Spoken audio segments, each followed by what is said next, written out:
breaking news. We having a morning show over here, Unique Mecca Audio. I got my two brothers up here. I got Eon Williams from DC Black. I got Bootsy from Street Knowledge Podcast. We're going to let everybody come in, but we ain't going to waste no time. We're going to keep it moving because that's how we do over here at the Mecca, just so that everybody understand what time it is. All right. Hold up. All right, that's it. So everybody can hear me. Tap in. We're letting everybody come in. Let me bring the brothers up. You know, this is Eon. You know, I want to come out. Okay, yeah, here we go. Let me. You know, we can't do this without the intro, man.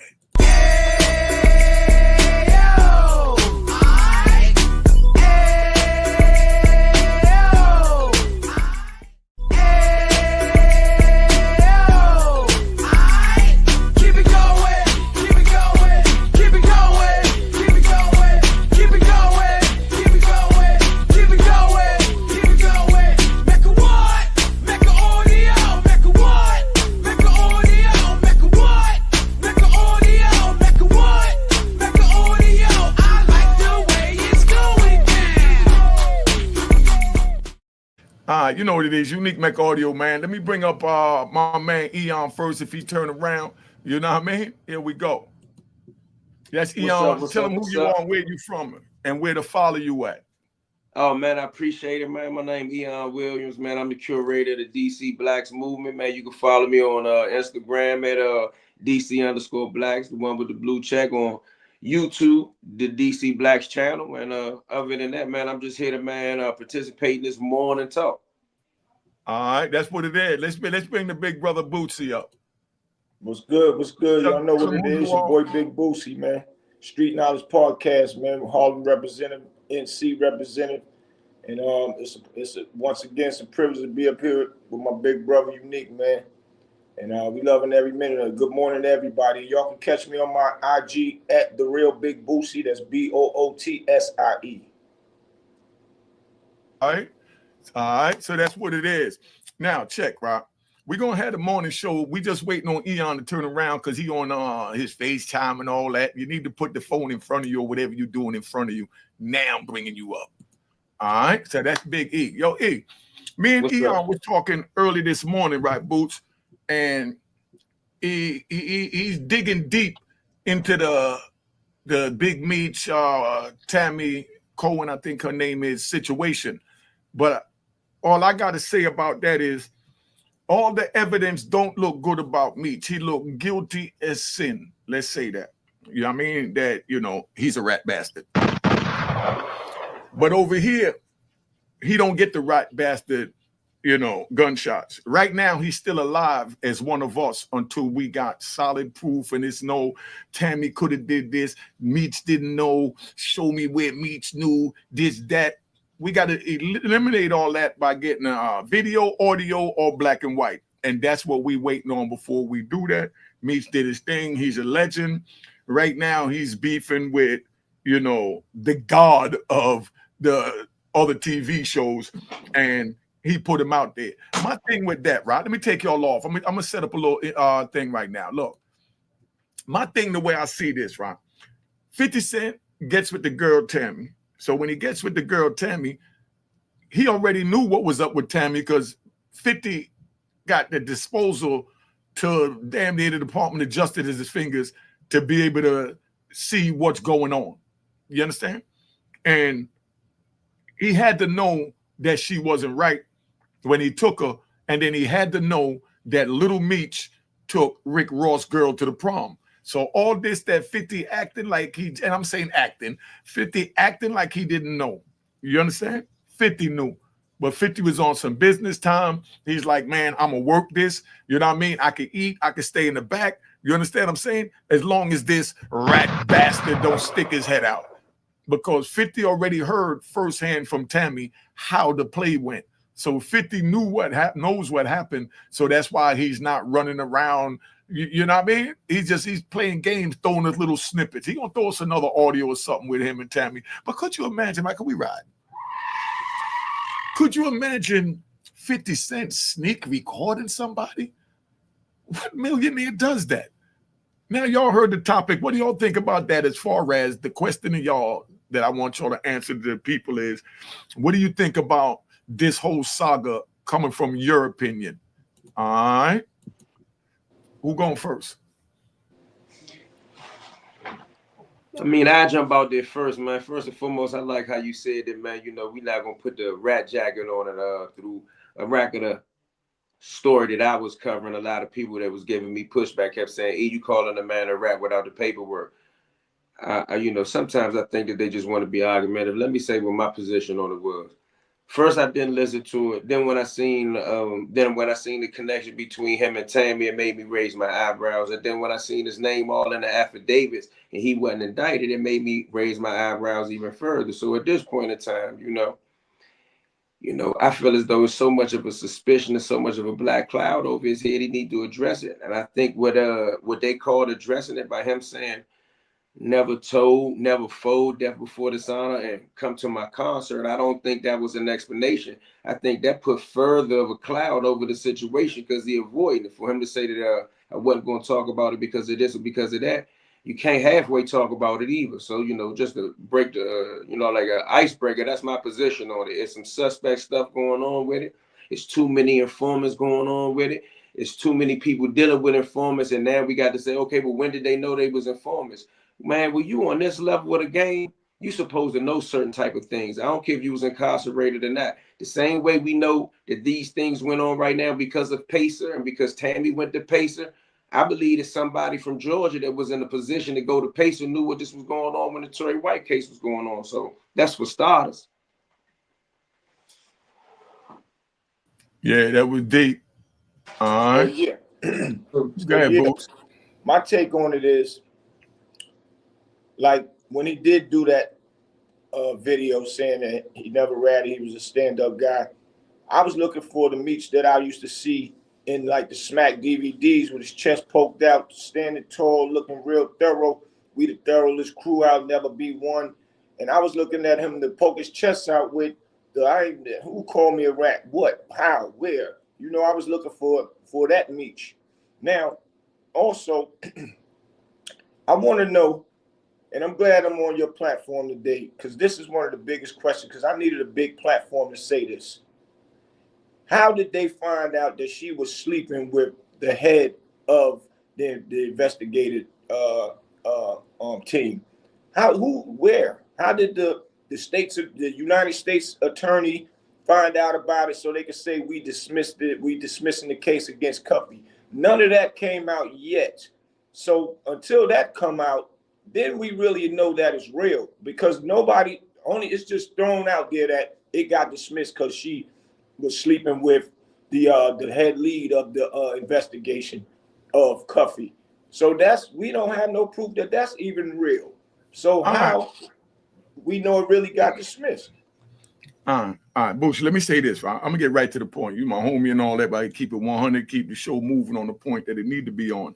All that when, how, where, why, that's like, let's ride.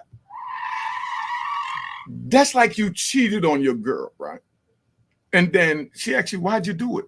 I'm not satisfying you. I'm not enough for you. And you answering these questions. No, baby, I love you, but I screwed up.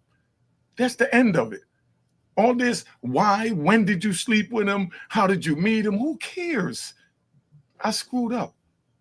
But she had to catch you from somewhere. A girl told on him. No, I got that. But listen, what difference does that make to you? I put you in a different scenario than the drugs and the meat and all that. You dealing with your girl, and your girl catch you cheating. I know you'll never do that.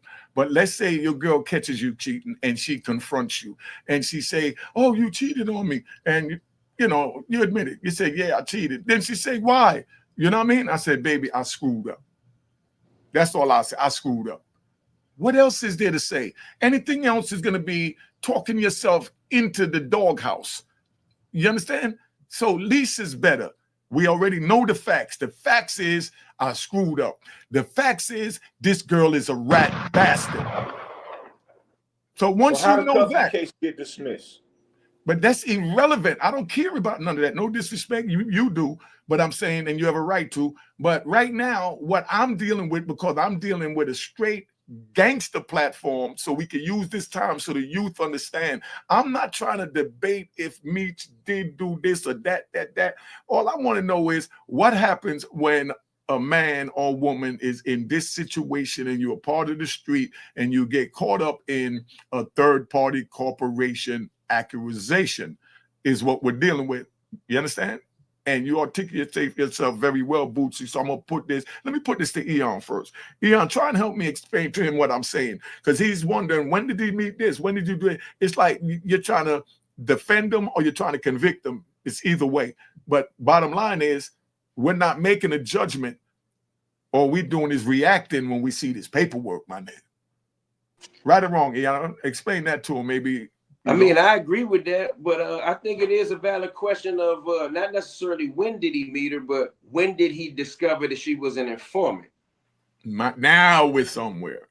Is that what you were saying, Bootsy? Did I cut you off in or I misconstrued? What I'm thinking is why Cuffy the one that said that, and Blue said that it got dismissed because Tammy was sleeping with the man. So the working with Big Meech didn't help the case because she slept with the guy. So why should we believe that the case, Cuffy saying that the case got dismissed because of that? He don't have no proof of that. And that's what I'm saying. I'm saying the same thing you saying, Unique. We can't call a man a rat without proof.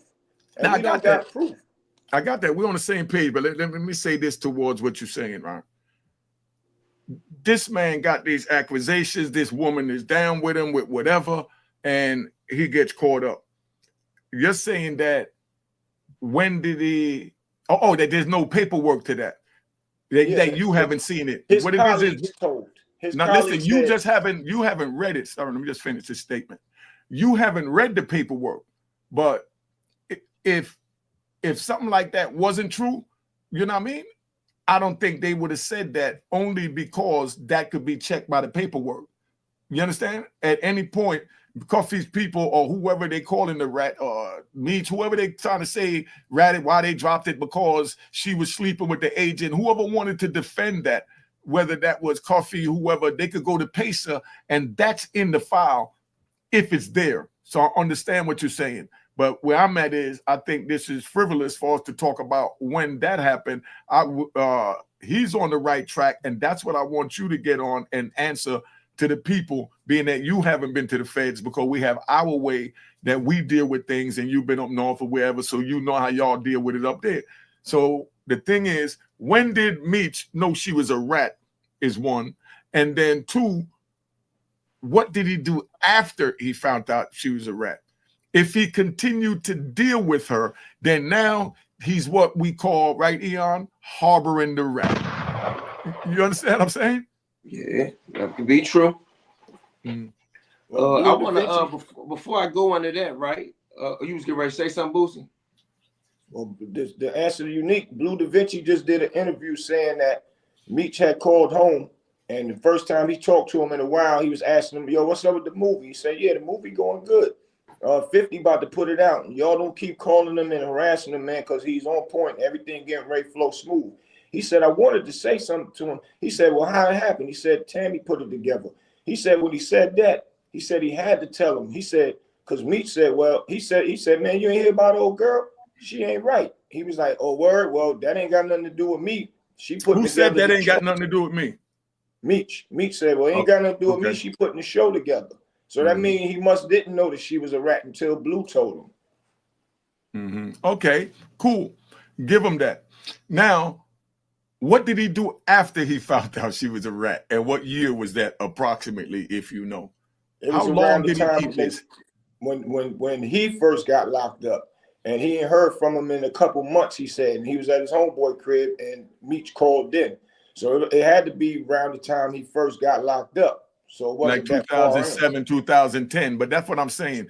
So if they knew this all the time, right? Why are they keeping this a secret? Let me say this. Hold up, man, because I'm getting ready to get angry in here, Bootsy. Hold up. One second. Take y'all off for a minute, man. I'm going to get real angry right now.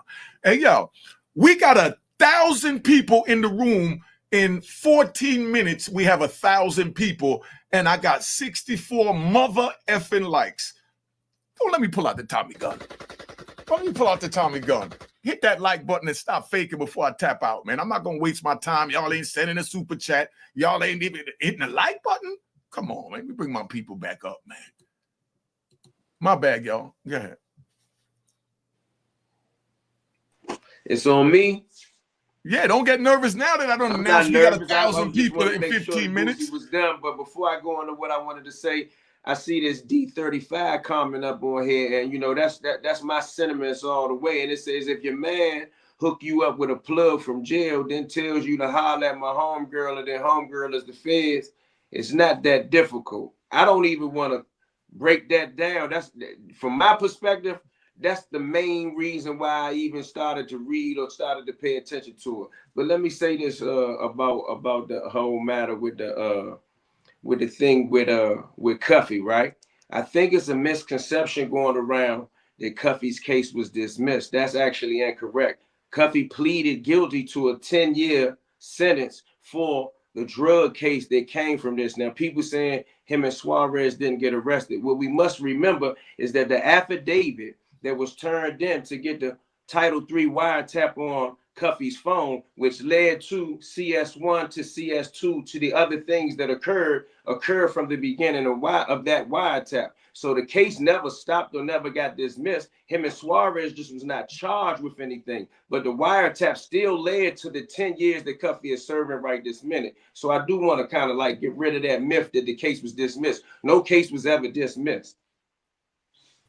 All right. That's what I'm saying. I got scholars on here today. I got street scholars, legal scholars, prison scholars. Round of applause to DC Blacks, Eon, and my man Big Bootsy. All right. Make sure y'all follow them, subscribe, whatever y'all call it, at DC Black Street Knowledge Podcast. And y'all hit that like button, man. We got 1,300 people in here in 20 minutes. And not even 20, 17 minutes, we got 1,300 people. I'm about to turn this off. That's why I do the pre-recorded video. See, they wanted to do the live. I was just going to pre-record them and then upload it because I think it's a disrespect for you to sit here talking and not even getting a like. When you sit here the whole time and you're laughing, you're keying, and you're getting knowledge, wisdom, and understanding, and you can't hit a like button. Come on, man. You know? But anyway, right? Let me get back to where I'm at. What do you think about that question on the front, Bootsy? Who? Bootsy, the question on the screen. Yeah, well, life read is it so first. crazy. Read it. Nah, I heard it. I heard the question. I want them to hear it. The ones that might be driving, you know. What it said? Yo, what did 50 Cent say Meech's worst mistake was to stop his relationship with Tammy? Bootsy, see, when we do this, like, you know, you taught me this. When we do this, when I first came home, right? This Bootsy broke me in, Eon. I first come home and Bootsy said, yo, you, man, this YouTube thing is crazy. He said, man, dudes be, you know, watching it in the car while they driving, while they walking, anywhere they at, they with it. They might be at work, you know, they might be doing something and got the phone in their pocket and they listen to the YouTube and that's where the money's at. So bottom line is, once he tell me that, I know that if I do a show, I gotta read whatever is there to let the people know. You understand? That is not looking at their phone. That might be, you know, baking a cake or, you know what I mean? Or just walking with their coat on and can't hold their hands out because they glove tight, or they just sit it down because they reading a book and just want to listen to it. You know? But anyway, so what do you think about that statement, Bootsy? Yeah, I don't know. I didn't hear what he said to him, to Meech. Bootsy, you can't see the question on the screen? I'm looking at it, but I don't know what 50 said to Meech. They alleged that as 50 Cent, you know what I'm saying, spanked him on the internet, as they're saying. They said that one of his admonishments to him was that the worst thing he ever did was to terminate his relationship. Yeah, what's confusing about that? She had his secrets. Bootsy. Oh, well, I didn't hear about that one. That's what I'm saying. Listen. No. Okay, but you know what's going on more than me, way more than me. That's why I brought you up here for you and Eon to break it down. Fact. Okay, so where I'm at is right. Maybe you need to smoke a joint this morning or something. You know what I mean? I didn't know the words what he said to Meech about. Listen, Bootsy, we haven't. Listen, this is a minute Lilliputian conversation, meaning very small conversation, because all I asked you is to read what is there and speak on that. I don't know what he said. No one knows what he said. Bottom line, if we know, what did 50 say? You understand? And they're telling you what he said. He said Meech's worst mistake was to stop his relationship with Tammy. 50 said that.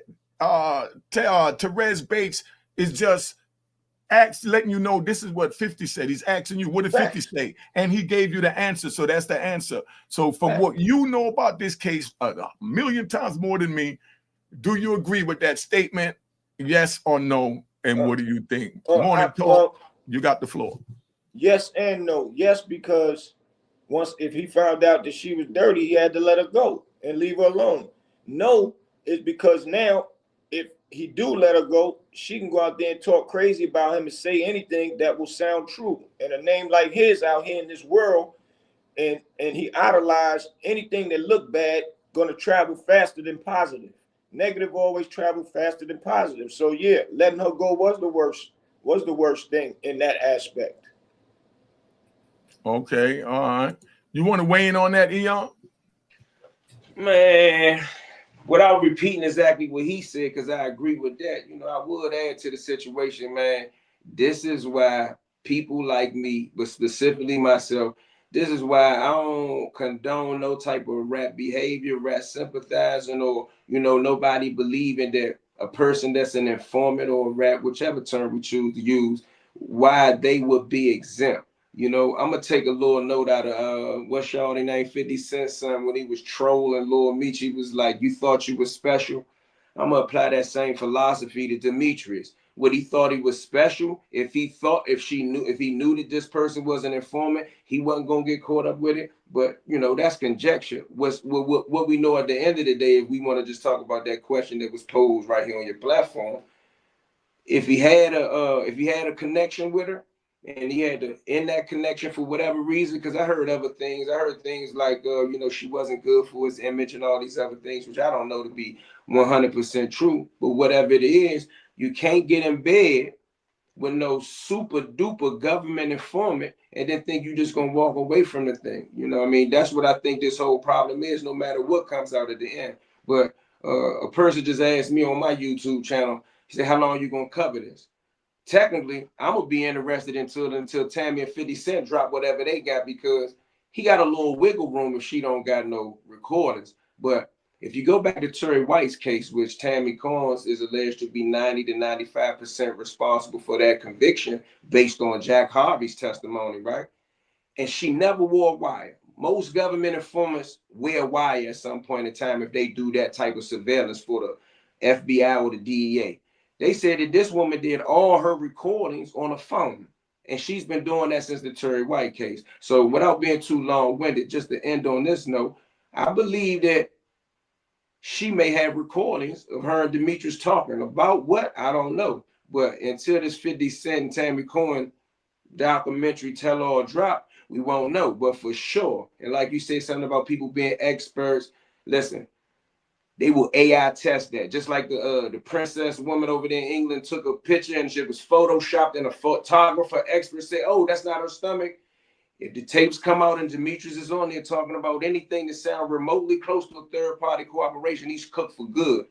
If he's not, he got a little wiggle room, but for sure, he gonna have a black cloud over him until this is addressed. And he couldn't give me 100 books on consignment for free. All right, so listen, Rob. You see what he just said? It's like you get involved, right? With the street, there's rules that go with this. And then they say that there's no honor amongst thieves. You know what I mean?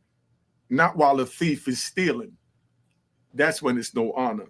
Let me break that down so you understand, because I feel like riding. All right. Now, check. No honor among thieves. That's when you're stealing. While the thief is robbing a house and his man is with him and he's in one bedroom, he in the other bedroom, or he robbing a grocery store and he in the front checking the register and his man in the back, and then his man see a big bag of diamonds sitting on the counter, he gonna put that in his pocket. That's no honor. But that's a part of being a thief, because being a thief is the worst you could be. You take it from somebody that work hard for theirs, but you don't want no one to take from you. So you have to look at the right way. I used to break in houses. So, you know, what I lose the other day? Okay, the other day, I left my speaker somewhere. I had a big speaker, put it down, had some stuff with me, and I walked away and left the speaker. I'm debating, should I go back and get it? Or me leaving that speaker behind was me leaving all the noise and stress and hate that I had behind me. I said, I'd rather roll with that one. I left the speaker. Speaker cost about $500. Harmon card. Somebody found it. But that's irrelevant. I didn't look for it. I didn't go through none of that, you know? And I'm going to say this. We got 2,200 people in his here. Let me bring my peoples up, man. We got 2,200 people in here, family. In 25 minutes, we got over 2,000. I don't understand why my likes is only, unless they texted me wrong or something, why my likes is 273 out of 2,000. Come on, man. Pick that up, man. I know the content fire. Look at the brothers giving you all them jewels. But when you get involved with a rat bastard or you get involved with the government, you understand?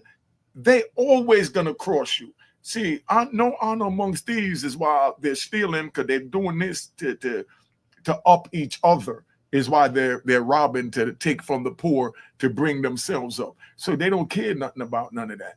So that's the no honor amongst thieves. But when you on the street and you selling drugs and you doing something that you depend on a man to watch your back to save your life, we talking about a life and death instant situation. When you put your trust in somebody like that, you know that he got to be honorable like you. If you don't think he honorable like you, don't put your trust in him, because if you put your trust in him and then things turn sour, you can't get mad at him. Am I right or wrong? Speak on that, gentlemen. Well, I mean, one thing about, man, any type of, man, let's just use the term, if we was on 60 Minutes, narcotics trafficking. You got to trust somebody. You got to trust somebody that you get a product from, or you got to trust somebody that you give a product to. So it's all that people talk about you don't trust. Trust is a part of that type of situation. Now, if I get a call from my man, and I don't want to use a name because it could be, you know, it could be some rap behavior. But if I get a call from my man in prison and I'm jamming, I'm a type of dude that can move, you know what I mean, hundreds of joints. And my man say, holler at this person, I got to trust my man 100% to do that. I'm not the only person to know this. This is not no exclusive information. This will go from the top of the totem pole to the bottom.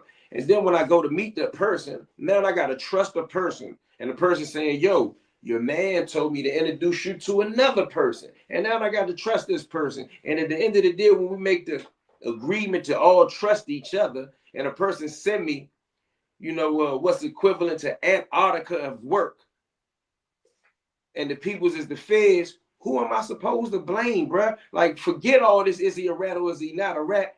Who am I supposed to blame? So what we gonna say now? Like, I've been getting a bunch of wild comments about me just covering the matter, but what we supposed to say? Demetrius made a mistake? A mistake that would cost you your life in the street. I know a rat bastard that just got his head torn off. You know what I mean? Just came home, been telling in and out, and they finally caught up with him. You know? Did I shed a tear? No. Did I give a crap? No. You know? And that's because he violated the very morals and principles that I stand on. So right there, he don't get a warrior's burial. You just get left in the side of the road and let the other rats eat you up, and that's that. But it's like, I can't understand how somebody could go out and do something with someone and then tell on them. That's like you in the woods walking and your friend sprained his ankle and you say, man, I'm out of here. And you don't help him walk out that woods. You know what I mean? So now the feds pick you up. The Fed, oh, where my man at? My bag boots. Yeah, my bag boots. I done fell asleep, little things kicking me and all that. I tell you morning, I'm just chilling right now. I had my little drink. I had an early morning drink this early in the morning. Is that crazy or what? But you know what? I used to say, Eon, yeah. Let's take Bootsy on a ride together, right? Yeah. we in the penitentiary, we in Lee County, you know, and we outside, and you like, yo, I know you went on a visit, your man went on a visit, I know you got something to smoke, let me get some money, I'm trying to whoa, and we do what we got to do, you know, and I'm like, all right, come check me after lunch, you know, right, check me during lunch, because the move is longer. So I go up in the cell, and I'm chilling, I'm up there smoking, and I'm drinking my little white lightning, and I'm chilling, and then Eon walks in the room, you know what I mean? But, you know, when you bonding like that, you understand what I'm saying? And then you tell on a man, you understand? It gives me the chills and shivers to even say that. It hurts. You understand? I'm just saying because I love you, brothers. You understand? And Bootsy, you already know when I went down, you could have went with me. Facts. You understand what I'm saying? You know you could have went with me. Facts. But you knew that that's not even a thought when it comes to me. I was sleeping good in my cell. You understand what I'm saying? And then you came out, lived your life, took it to this level. I come home, you say, okay, big bro, I got you. This is what they doing. I'm gonna school you. And that's what a soldier do. That was my soldier that I raised him, and now he's a general, along with other people raised him too, not saying me alone. But, you know, now he's a general. So as a general, you understand what I'm saying? His general come back wounded from war. When I say wounded, I mean dead broke. Because the feds take everything and strip you. And that's why I could never cooperate, because you already took everything from me. Now you want to take my honor? That's the only thing I have control of is my honor. And the only way to take my honor with me is to not open my mouth. Facts. And like I said, this man right here, y'all don't know the stories that me and him hustled and all that together. So you already know I could have told on him. But when I come home wounded from war, he took me to Queen's Flip to give me a hand up, not a handout, to start this YouTube movement. That's what my brother you're looking at did. You understand what I'm saying? And from there, I just took off and boom, you know? And then I had to talk him into, don't you got a YouTube channel you used to play with? Because you know all about this. Man, start your shit back up. What you doing? Facts. And I pushed him to start it back up. Facts. When it was shut down. Yep. And then we got my brother Eon up here. My man from the penitentiary. He gave me a book, man. If y'all don't go buy this book, y'all deserve gunshot, gunshot, gunshot. No lie from my heart. Because if it was some trash, I would tell him to. But this is one of the best books I ever wrote. And this was a part of the inspiration that I could write my own story when I read that book. And he didn't even know this. I'm telling this for the first time. And I'm going to tell you the title of the book. Fast Lane. That joint is a movie. Listen, I've never read a book more than once, Egon. I read that book about a total of 3 times from going to the hole, and you know how books pass around that we leave behind? Yeah. And the book was on the cart when they came by with the book cart while I'm locked in the shoe and nothing but my underwear and t-shirt and a pair of on flip-flops. That's why I can't stand these dudes that wear them in public. Why would you willingly wear flip-flops when the government forced you to wear it? Do you know I had all kinds of beef with the feds? Because certain jails you go to, they tell you they want you to wear, what they call it, they tell you they want you to wear jellies on the visit. Remember the jellies? Yeah. They give you some jelly beans that females wear. These shoes called jelly beans. And they want you to wear this to go see your wife, your kids, your mother, father wearing some girl flip-flop plastic jelly beans. And then I come home and I see dudes wearing this willingly and no one is forcing them. I mean, that's just how it affected me. That's why I can't stand the flip-flop in public rat bastard. All right, but anyway, back to Eon. When I read Fast Lane, man, and Fast Lane, y'all got, tell them where to get Fast Lane, man. That's you can get it from eonwilliams.com, or you can get it from Amazon. Amazon to get it to you in about 1 day sometime. All right. So that's what I'm saying. But Eon now, Rob. Eon, when I read that book, I just learned how to read. You know what I mean? I just learned how to read because I just learned how to read. I got my GED and learned how to read in 1998. You know what I mean? 64, 4 and 9. So I was like 34 years old at the time, whatever it come up to, right? But when I learned how to read, I read slow. Like I just told Eon, he showed me a bunch of legal papers. I said, yo, I don't do my show like that. That's too much research. That should take me about 3-4 hours to read. But I already know how you move. It's only going to take you about 30 minutes. But one thing that I noticed, there's certain states that the blacks in that state, their educational level is up there.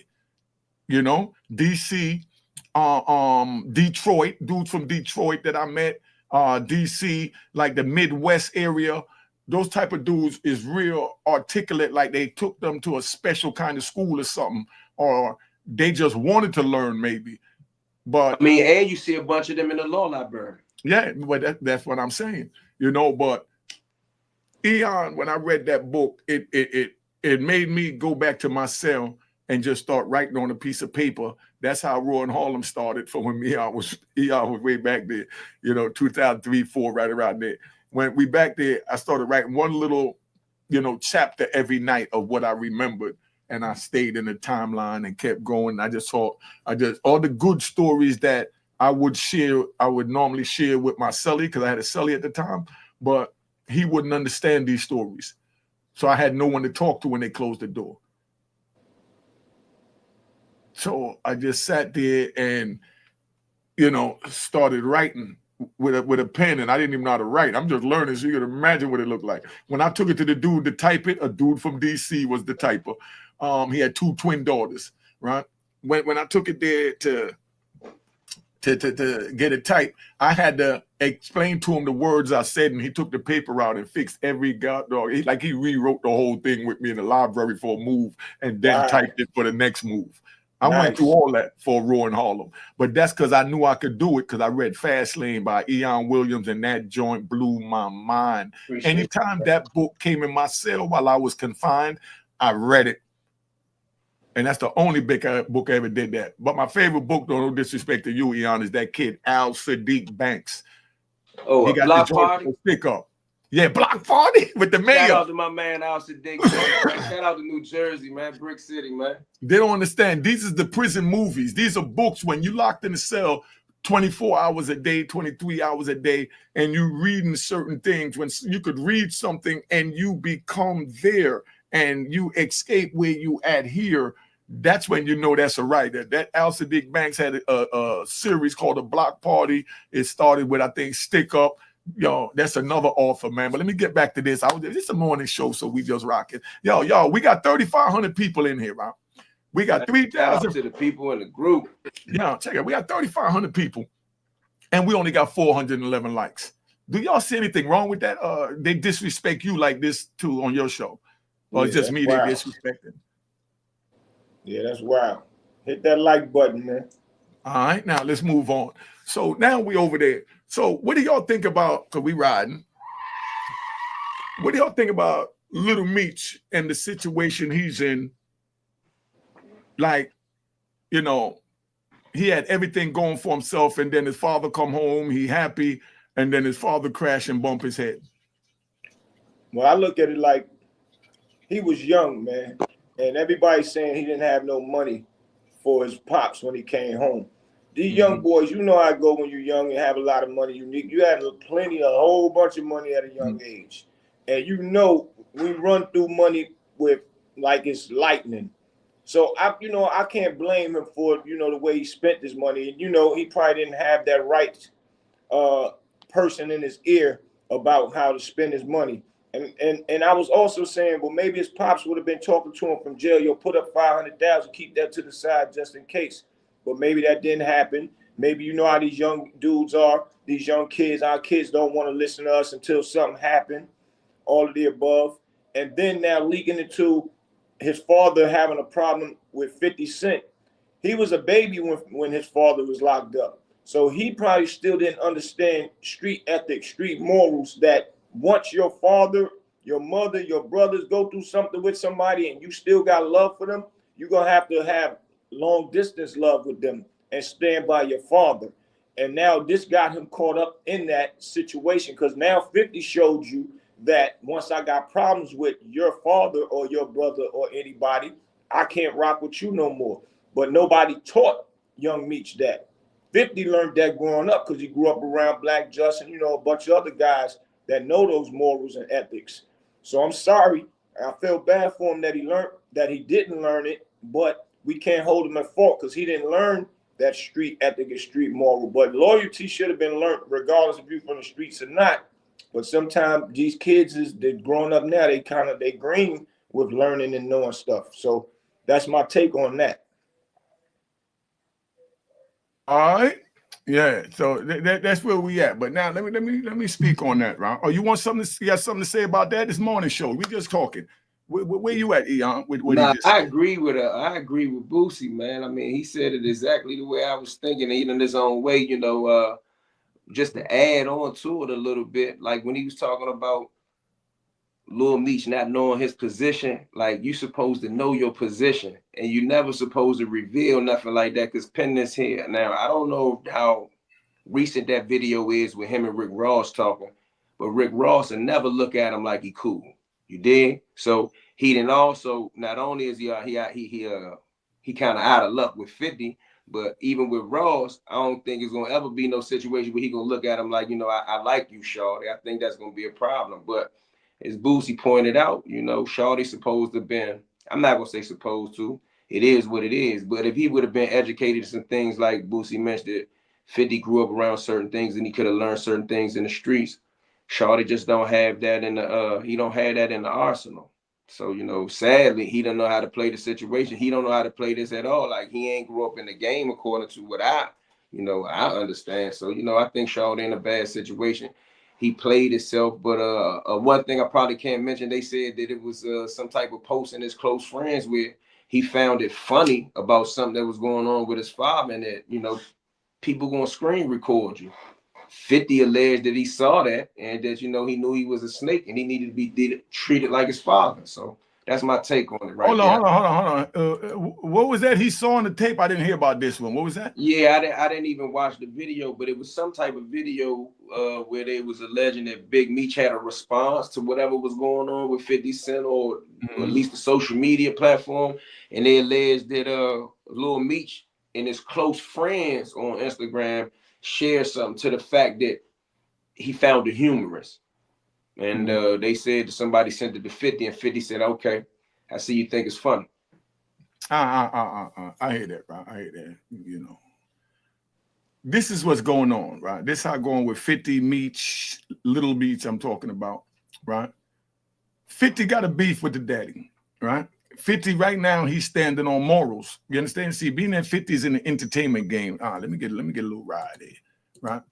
Being that 50 is in the entertainment game, right? He could straddle the fence and what the social media call work with a rat. Not saying that Meech is a rat, because like I said, he still got wiggle room, as my brother used. But he got Meech labeled as a rat. You understand? He figured that he was going to harbor that rat so he could eat from the rat. That's like when we in prison, when the dude come that, you know, millionaire come to the pound, no matter what race, black, white, Spanish, Chinese, whatever, somebody from that race is going to push up on him to do what they call the soft press. You understand? And if he's hot, you understand? It ain't even no soft press. It's straight up, look, we know you hot. In order to stay here, this is what you got to do. You know what I mean? And now he either pay it or he gets stabbed up and go, or they might be nice enough to let him allow him to go. You know, but either way, how it go, when you dealing, you know, 50, like I said, he cuffed him, right? So he eating off meat. He's like, yo, you's a good boy. You's a good rat. Yeah, it's a good rat. You know what I mean? Just chill out. I got this. Meech come home now, and Meech looking around with everybody around what he had. Meech is looking like everybody around me got what I had, and I'm wearing a jumpsuit. You saw those pictures that had a Meech up there? They couldn't even put him in a casual outfit, a decent short outfit. And I'm not dissing them. I'm just keeping what it is. What they did was from the door, I seen it coming. They was humiliating Meech. They took him to go back. They wouldn't brought the man teeth on TV. That's something that you do and you take the video, but you don't put it out into the world before man get right. You show what he did to get right when he's back to being a millionaire and Meech running the Fortune 500 company, but legal now instead of a drug empire. That's where I'm at. So 50 knew exactly what was going on. So he rocking him to sleep. Him and Tammy already talked, and I know he asked Tammy straight up from she came to him. I ran your name, and I already seen it that, you got government informant written on you, are you a rat bastard? Gunshot. This she asked him, are you a rat bastard? And she said, but, and now she comes clean, and 50 said, that's between me and us. This is about Meech. None of this is on Meech. You know what I mean? So we good. So then Tammy says to 50, you know what I mean? Allegedly. Tammy says to 50, yo, check it out, bro. I got to tell you this, though. This between me and you, because we're going into business together and we partners, I told on a couple of people and I credited over to Meech. And 50 said, hold up. You lock dudes up for Meech? And she said, no. I lock Meech friends up for Meech. What? This 50. I lock Meech homeboy, Coffee, whatever white, whatever the name is. I try to follow this crap because this is stupid to me. But I'm just having fun because I can make money off it and help my brother's numbers blow up because they helped and got me for my numbers to blow up. So this is for y'all because this is something I'm giving to my brothers. Right now we got 4,500 people in here. And I need all y'all to go to my brother's pages and subscribe.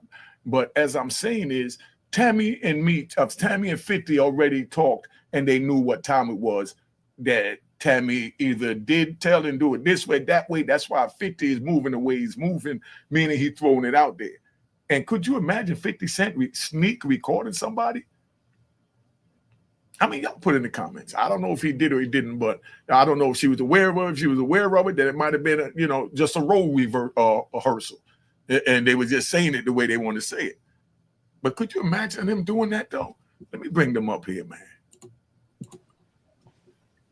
In the art of war, everything goes. Mm-hmm. Everything goes. And then you're going to use that ammunition to fire back and to make sure that you're not looking crazy with what you're saying. So now he's going to use that to back up what, and let's get it clear. 50 still ain't say out of his mouth that Meech is a rat either. He just put out memes on Instagram and all that stuff, and people just took it and ran with it.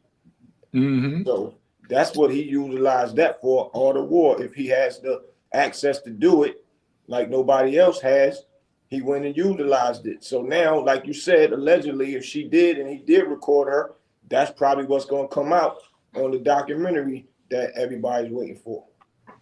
I had a thought there. I waved my finger, Christian, because it was something you said. I mean, this whole thing is just, it's like comical to me because it's so much content in this stuff. You know what I mean? For a person to say they broke in 2025 when you got, black people eating each other back out and you could report on it and don't have to be negative about it, still keep your moral compass, and get paid. I want to give you all a round of applause. I'm going to give you all a round of applause. You know what I mean? I'm going to give him a round of applause. Bootsy done brought me in. I come home, Eon already had a channel, and he was playing with it or whatever. I talked to Eon, I gave him the same pep talk I gave Bootsy. Let's get this up. We going to do this. Right or wrong? Right. And, I pushed him. You know what I mean? He said, but I ain't even monetized. I can't even get in my page. This man started from so much of a scratch that he couldn't even get in his previous page and had to start a brand new page. And he stuck with it. That's the key, sticking with it. Nothing happens overnight. Consistency sells. And I want to thumbs up Eon too, because the last time we did one of these on your channel, after we got off, he was trying to get into it. And we was giving him a few pointers and all exactly. That. And he stuck with it, right? And now I've been seeing him on different platforms, and he's highly respected out here as a person that knows that paperwork, and people, when they hear it come from his mouth, they respect it even more. So I watched him come from scratch too and reach to where every time I see him up there, I be bragging, that's my man right there. I met him through my brother Unique. We met him at a party, at Anton White party. Show me man love. That brother came from scratch, and look at him now. So you saying everything right, you nigga. I'm proud of him too. Appreciate y'all, man. Bro. But I'm saying that's why I gave the statement, because I feel like riding. That's why I gave the statement where I said, right now, listen to this. And Eon, I want you to break this down, and then Bootsy, but this for both of y'all, but for you first, because Bootsy already heard this. So I don't want him to say what he thinks. I want to hear how you respond to this. Now, Bootsy is my little homie from back in the day. Now I come home, he's calling me little homie, and I'm calling him big homie. And he said, yo, big homie, I don't feel comfortable you calling me big homie. You know what I mean? And I said, what are you talking about? He said, nah, you know, you're the big homie. I said, nah, brother, I've been gone for 3 decades. You had 3 decades of young men that you raised, that you became a big homie. So you're now my equal in the homie standards, because you're their big homie. They don't even know me. My big homies is your age and older. You understand? So that's how we bridge the gap. And I say this, and this the question to you, meaning because he was my soldier. You understand what I'm saying? And now I'm home and he's making general moves. And I come home, whether I got it or don't got it, is he still just my soldier, or is he the general making the moves? I look at like he's the general. So that's why I call him big homie when I talk to him.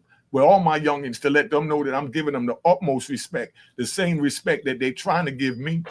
But I don't need any titles. You know, I'm just your brother. Yeah. You understand? Yes, sir. So I mean, I feel like a lot of times, you know, we use this term homie and big homie, you know, interchangeably a lot of times, but you use the key word that I was already getting from what you were saying, that is a respect thing. You know, I like to use a basketball analogy. You know, I think Michael Jordan had a lot of respect for Kobe, but eventually Kobe became the dog. So, you know, I think that's how that go. At this age, I got a lot of guys that I looked up to, you know, when I was a kid. I would even say, you know, they big homies.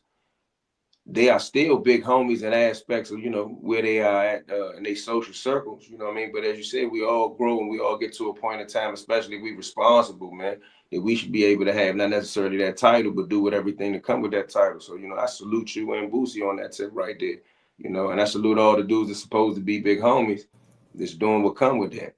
Mm-hmm. You know? So tell them about our story with that situation from your point of view, so I could hear it, Bootsy. How you know, when I came home and I was calling you big homie, and how that made you feel and how we dealt with it. I can't hear you.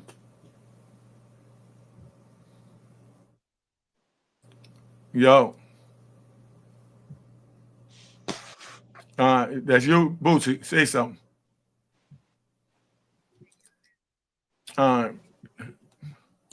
We're gonna get it. We're gonna keep it moving until they get it right.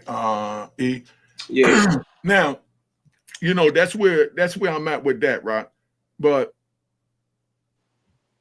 this Young Thug thing, and Young Thug not taking it all the way to trial and pleading guilty, right? Mm-hmm.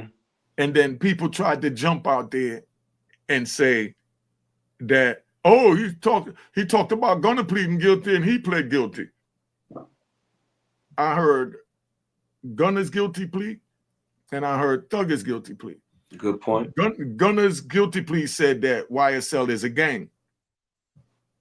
Young Thug's guilty plea left out whether it was or wasn't a gang. They never stipulated to that, so he could move forward with YSL like if it's a record label as what they defended it as, and they got that in the agreement. So my question to you is, how could they mix these two up, Eon, to try and make, you know, a dude that says, yeah, we did this, we did that, and we a gang, and another dude that said, no, we wasn't a gang, I did this on my own. This is what I did. I'm pleading guilty to what Jeffrey Williams did, period. And another dude said, you know, I'm pleading guilty to what I did. And I'm also saying for the record that they a gang and a violent gang and that they need to be taken off the street, because that's the question the lady asked them. And now they're trying to compare that type of plea to this plea. Teach me what I'm missing right here. This where I'm your little homie right now. You're my big homie. I like how you said to lay the foundation for the question, because technically I know that you fully understand what it is. But let me add one more thing to what you said. when you said he pleaded guilty and he said the YSL is a gang. That's one thing, but it's secondary to the fact that he said in that plea, and I think it may have been the second thing, but don't quote me on that. But in that same plea, he agreed that he and Jeffrey Williams was in a car with drugs and a gun. Now you implicating your man and your co-defendant in a crime. That's the biggest difference for me. Now, ain't nothing wrong with taking no plea if you take a plea for just yourself. But in his plea, it had Jeffrey Williams and him in a car with a strap and guns as well, guns and drugs as well. So you can't do that. It ain't nothing like it. But you know, the focusing on your point, yeah, Thug pleads for him and ain't nobody go down with it. It's just for him. He ain't had to say that Gunna did nothing. That's gonna always be a no for me. Ain't no way around that one right there, Unique. You can't say that me and Unique was in a car with a gun, and Unique ain't agreed that he was in a car with a gun. Hey, you know what? That takes me, you know, all this takes me back to prison. Yeah. All this takes back to prison. You know how we use the three-way calls, right? Because you know they say, "Oh, Diddy's so violent and breaking the prison rules because using the three-way call." You know what I mean? Using someone else's pack number. I had so many of them charges make your head spin. They try to take my time. They try to, listen. They try to take my phone from me for 12 years, man. 12 years just for calling my kids to tell them I love them, I'm thinking about you. They heard every call. I never called nobody but my woman and my kids, and my mother. That's it. And they wrote me up for this and tried to take my joint for 12 years. And even the BOP department, they even threw all that crap out. Say you're supposed to be keeping fine many times. I didn't hear nothing encrypting on this. But those are the rules, But I appealed it up and let them know that, Ian, look how they did me, right? How dirty they is, right? I use a dude. If I got like 3 dudes, I'm paying them for their pack number, and you only get 300 minutes a month. The pack number is what let the calls go over, go out to the person, and you can only put your numbers on your pack number, and you only get 30 numbers to put. So I'm using the phone, right? And I call at 7 o'clock in the morning just to tell my girl, "Good morning, baby, and I love you. I'm about to go eat breakfast," and I go eat breakfast. Then I come back in because you got to wait 30 minutes. And then at 7:35, I get back on the phone and I said, "You make it to work yet?" You know what I mean? She's like, "Nah, I'm almost there. Hold on, just call me back. I'm driving." So I hang up. I wait another 30 minutes and I hit him again. So every time I called, they added each one of those up as me using somebody else's pack number and gave me an incident report for each one of those. And they gave me 24 times I used, not the 3 that I had, the one pack number. One day I used the phone 24 times. That's only because the other dude's minutes was dead. But he just got validated. So I used it 24 times, making little 1-minute calls. And they tried to take my phone privileges to call my family, kids, and everybody for 12 years for that one pack number. That's crazy. So I said, ho, nah, we can't do that. You know what I mean? I said, I use one pack number. They said, yeah, well, you use the phone X amount of times. I said, but what is the charge? She said, unauthorized use of a pack number. Yeah, I said, yeah, right, of a pack number, right? She said, yeah, you had someone else's pack number.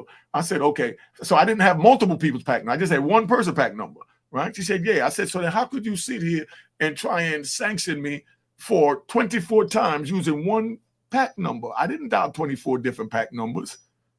Oh, you think you smart? Get out my office. Get out my office. Sound like that 924C stacking. You know what I mean? Exactly. Thank you. So what she come back and do now is they went back, listened to call and found some more calls on the other 2 pack numbers. So now I go back there with 3 charges. And now the new ones, she make her maybe, 10 times with this one, 5 times with this one when they put them together and I'm in front of DHO. I'm explaining myself. This broadcasts me goddamn guilty. I wrote to the appeal to the joint, and when I appealed it to them, I showed them that I used 3 different pack numbers, and I was charged with using 3 different pack numbers. There's nowhere in the BOP policy that it says, that it's unauthorized to talk on the phone, other than you violate, and then they take your phone privilege. So it didn't make any sense. But anyway, I wound up beating it, and then They told her to re-sanction me, so she wound up giving me 6 months for one, 6 months for the other, and took my phone for 18 months. I broke it down from 12 to 18 months. You know, you're in prison fight. Is that crazy or what, though? You know, we ain't going to court in the prison for stupid stuff like this. And if you don't stand up, you end up taking everything. Man, I ain't never seen nothing like that. But, you know, so that's where we at with that, Rob. So Little Meech is the one that I'm really concerned with, right? And I'm concerned with Meech is that he don't know what time it is as far as how the streets move. Because when he sent 50 Cent that letter, I seen a letter that he sent 50, and he was saying, "Oh, I understand why you did that. My dad was just, you know, text messages. That was a text message. Yeah, the text message. My dad was just trying to get with him to XYZ, you know. So, and oh, you know, I'll give you the shirt off my back. Dog, the nigga accused the father of being a rat. Right. Forget that show. Forget that show. Go strap up, 50. That's the Meech we thought they came home. That's why I say they look like he on medication. Because he didn't even get angry for someone to have to calm him down. They should at least have him act out that he's angry. He sat there like a goofus talking about. Little Meech should have said, "I'm not doing that show no more anyway." Yeah, once he said that, yeah. That should have been the response when he said, "What little show, Ninja?" Yeah. Shit, man, I ain't doing the show. Man, screw your show. And thank you for making me a star. I'm going with my daddy. Facts. You know what I mean? That's what he should have said. And can I get back to the big homie real quick to keep that momentum going? Because it's very important. It's the morning show, man. Ride out. Yeah, I'm ready to ride. When it comes to the big homie, right? Like I told people, when my bro come home from jail, it ain't about me. Even though I can say and poke my chest out, yeah, I'm doing this. You was the old you, and I'm doing this now. You're gonna roll up under me. No, it's a respect factor. When you was home, you made sure I was all right, at no cost, no problem, no nothing. So out of respect and loyalty, when you come home, it's a must. I put my brother back in position, not just because of well, yeah, all the way because of who you are and of the fact of the matter, you know things that I don't know. You know people that I don't know. So you just got to get back in position so you can get over there and pull other strings and pull me up. So this is a prime example right now for what you're saying, and I appreciate your words on this joint for even acknowledging that. My thought was put my brother back in position. Once he in position, now he gonna lift me up. Look what's happening right now. This is an example to the youth. My big brother, Unique Mecca Audio, I seen him doing this podcast thing. He was getting little numbers and he was being consistent with it. But I'm like, yo, I'm gonna show you how to go ahead and put it in perspective. Put it in perspective. He never looked back. Now look at him. Got me on his show and helping me push my podcast. It's called Being Each Other's Crutches. So that's why I was always going to refer to you as still my big homie, because I get a certain age, you still get a certain age. You always going to still be that, older than I am, and I'm going to be right there next to you regardless. But I respect you for saying that. And most people, I was watching a Wallow joint, and Wallow said him and Gilly get along so well because they don't have egos. Me and you don't have an ego. I know who you is. We never had no spats about nothing, money, nothing. Only thing about certain things, you might be telling me something. We just have different agreements with certain things. But other than that, the big homie is still somebody that's to be respected when they come home, and we put him on that pedestal, not because he was drug selling.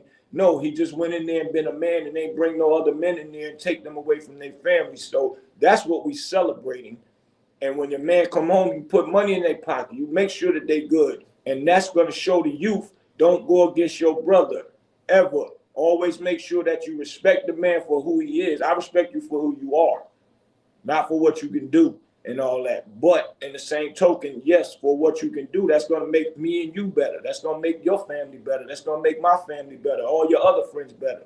So that's why I say, man, you still my big homie regardless, even if you do call me big homie to you in public. Regardless.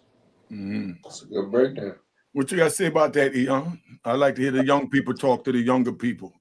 Oh, man, that's definitely a good breakdown, man. I see a lot of people say that they don't have no big homie, you know what I mean? Oh, pause, Eon. Pause. I think we deserve a round of applause. We got 6,000 people in the building in an hour. We got 6,000 people in the back in the building, and we got 612 likes. Could we please get these likes up, or do I got to fire these gunshots? Somebody tell me something. You know what I mean? Go ahead, Eon, finish up. Yeah, no, I'm just saying I met a lot of young guys, man, recently in the last few years. They be saying they don't have no big homie. I feel for those that's true, that's kind of like unfortunate, man, because in a lot of these things that you learn as you grow into a man, if you come from these urban areas, you don't really learn it in the house. You learn it outside the house. You might learn the basis of those things in the house if you're fortunate enough to have parents that's gonna be there. But a lot of times, man, you walk these streets or you end up in these prisons. Sometimes that big brother or that person that been through some of those things before you. You know what I mean? That's something to have. So I see Boosie put an age on it, but like you both said, what I mean, the age factor of it is a small thing. It's more so about the guidance that a person can give, the wisdom come from that person. Like I forgot which one of y'all said it earlier, but somebody said something about it. Someone was younger than them and they was a big homie. This is a term, this is a term we use, whether you from, you Atlanta, you Houston, you in Sacramento, anywhere you at. It's just a term for people that understand what we looking for and what we're talking about. But, at this age, I still got dudes that, mentor me and all those things. I ain't ashamed of those things. If you don't got those things, that's unfortunate, man. So, I agree with that, and I salute Boosie for being able to even articulate that, man. Yeah, you think, matter of fact, you feel like giving him a round of applause? Yeah, sure. But not. Yo, it's 10:52. We got 6,000 people watching this. I want to thank everybody for watching this. Tell them what podcast y'all at, where to find you, follow you. We ain't ending the show. I just want to early enough, which is hours late, but the show fire, so they're gonna watch it. Tell them who you are, where you from, like if the beginning of the show. Go ahead, Boosie. All right. Well, I'm from Harlem, New York, by ways of North Carolina. My podcast is Street Knowledge Podcast, where I'm gonna give y'all knowledge. Same thing. You come up there, I want to talk to the youth and tell them why not to sell drugs and not saying people is a rat so you can help them be able to sell drugs. No, we speaking about rats so you don't go to jail, so you don't have to rat. And I like to just give a lot of knowledge of loyalty, same thing what we speaking up here, loyalty, and give advice to certain things and certain ways to go to make things better in your life. And don't always get caught up in the world of being, you want to be better than somebody else, man, because we all we got out here, man. And if we don't look out for each other, we ain't gonna win. So yeah, I'm from Harlem. My podcast is Street Knowledge Podcast. Make sure y'all go up there, hit the subscribe button, man, and hit the notification so y'all know when I'm up there. Come talk with me, man. Whatever y'all want to know, we can do that. And you can hit me up on my IG. I am the real Big Boosie. It's spelled BOOTSIE. So yeah, y'all come hit me up, man. Yeah, shout out to Boosie, man. I'm Eon, man. My YouTube channel is DC Blacks. My Instagram channel is DC Blacks as well. My story in short is that I wrote a few books while I was in prison. I went to prison at 16. I came home at 33. I was taught, like a lot of people like to say they taught themselves, but I was taught how to go through them law books by some old timers. And, you can check out any of my books on Amazon.com. And big shout out to Boosie and Unique. And I mean, if you're interested in any of the type of content that you hear us discussing, you definitely can come to the DC Blacks channel and check out my own DC unique perspective of it. And other than that, man, I just want to salute out to everybody in the chat, man. And everybody's out here trying to make a way for themselves. Other than that, it's a perfect day to go get some money. All right. So that's what it is. Boosie, y'all. Eon, read the comment. Hold on. Somebody called. Oh, yeah, y'all can call in, man. My bad. Oh, nah, this is my man. Yeah, this vibe overseas. Hold up. Yo, what up? Blessed Mecca, y'all. Everything good? Yes, man. I do a live show now, so y'all be here. Oh, y'all do a live? All right. Yes. When you finish, you can give me a knock. We'll come have a business proposition I put here. Yeah. Okay. As long as it's legal money, we good. No. We ain't had a plan push thing. All right. No Hey, plan push thing. tell the people where you calling from. Shout out to Mecca. Great. Yankee Bless original from UK. And you don't know we do it already. We say big up Mr. Adisha Palmer, Mr. Bailey, Sapo, a wine merchant. He's an individual who we introduced to the Mecca himself. And we take it from this. And bless up your daughter, my lad, because you don't know we do it already. We say no distraction. Yes, sir. Yes, sir. All right. So the Yankee Bless out. More knockings. All right. One.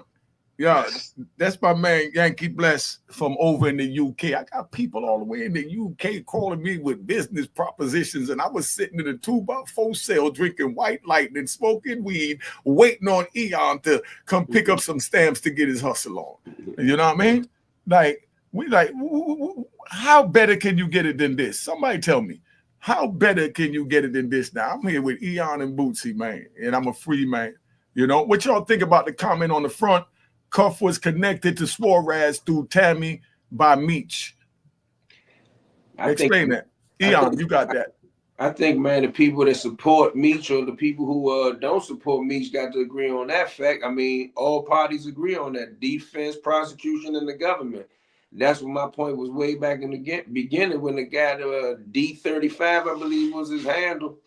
Man, that's the issue for me, bro. Like, I don't care if it's never seen that he said do this or do that, unless he can explain that away, bro. Like something ain't right about it. And I don't got to beat a dead horse. How would you feel if your man connected to you somebody and they was an informant? Like we keep using rat. You know what I mean? Rat could be used, but this was way bigger than rat. This was a paid informant. This person that made hundreds of thousands of dollars setting people up. That's a serious situation.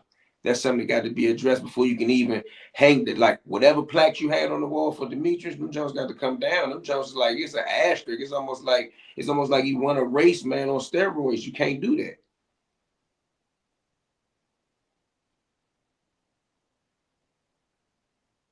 Can't hear you, Unique. Hold on. I got a caller on the phone. Tell him where you're calling from and who you are. And 267 that's calling, I will call you back after this. So listen for your call. Go ahead, family.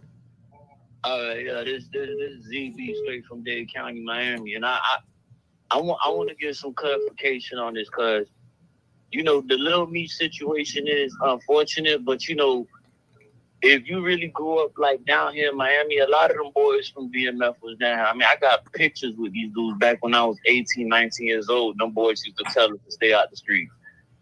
You know what I mean?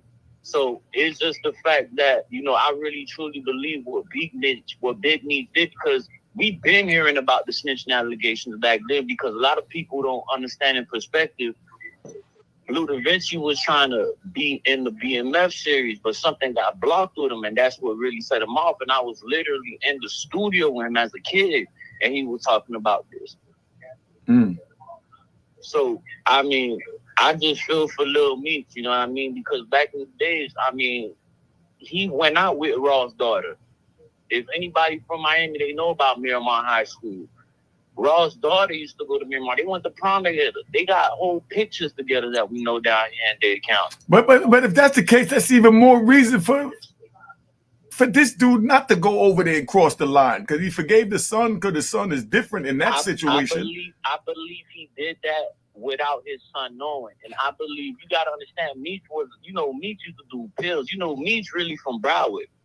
Because if you know Kodak, you know, the dudes who signed the Sniper Gang, they really grew up with Meech. Like in, you know, I think he like from Liberia or one of them hoods. Like I from Detroit. What Meech you talking about? I'm talking about Lil Meech. Lil Meech. I'm talking about Lil Meech. Oh, okay. Yeah, Lil Meech. Lil Meech really.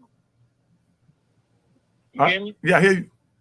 Yeah, Lil Meech grew up in Broward. Like he was born in Broward and everything. So we was seeing and we was hearing how Lil Meech's mom used to have to go to work and she was struggling and everything. You know, it wasn't a situation where like dudes from BMF couldn't help them. The boys was going through their own situation. You know what I mean? And I'm around the boys doing that. And I was a kid, again, like I'm saying, just to keep it on a positive note, they was telling us those, and we those down here. You know what I mean? They like, man, y'all boys, now we in the Hit Factory. And this was around the time when Lil Wayne was walking around the Hit Factory with the F Cash Money scully on. So it's a lot of ins and outs to it. I just don't want Lil Meech to catch the whole fight because, you know, even though Lil Meech, you know, it's hard, like the 48 Laws of Power say, avoid stepping in the great man's shadow on the great man's shoes. So my old boy, my dad, my father, you know, he come from a hood. He come from a whole clique called Fat Boys. And he did 27 years off of conspiracy. I've been arrested 8 times, so I know what Lil Meech go through. My heart goes out to him because it's hard growing up without a father. And I'm still in my 20s. You know what I mean? So how old are you? I'm 27. Damn, I thought you was older than that. You got all this history. Go ahead, finish. Right. Yeah. So, you know, I mean, yeah, you know, so it's like when all that was going on, your generation, to be honest with you, y'all 3 generation is the generation that really left our generation because so many people got locked up through the indictments. You know what I mean? So we really out here, our mamas dealing with all these different dudes, you know what I mean? And they really dealing with our mom because they heard who our daddy was. You know what I mean? So we forced to rebel. Look, we refuse. Our mom's trying to force us to call these different boyfriends daddy, and we not going for it. You know what I mean? So going to the streets wasn't a situation. It was like, oh, we trying to be cool. Going to the streets was like, man, I'm going to school, and me personally, I'm an only child. So it's like when I'm going outside my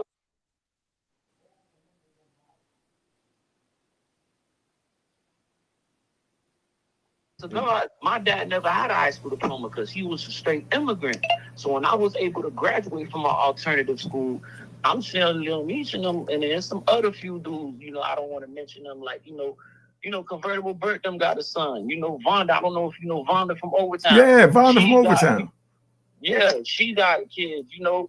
It's a lot of dudes that, again, like in your generation that really did it back in the days, and all we used to do was hear stories. And it was just like, man, we got to live up to this expectation. And it was just like, it leaves you in the confusion because you want to do good because the streets ain't nothing, to be honest with you. I hate the streets. You know what I mean? Like, I swear to God, like, I wish I was never a part of it because your friends try to backdoor you with the girls. They don't know why the girls like you. You know what I mean?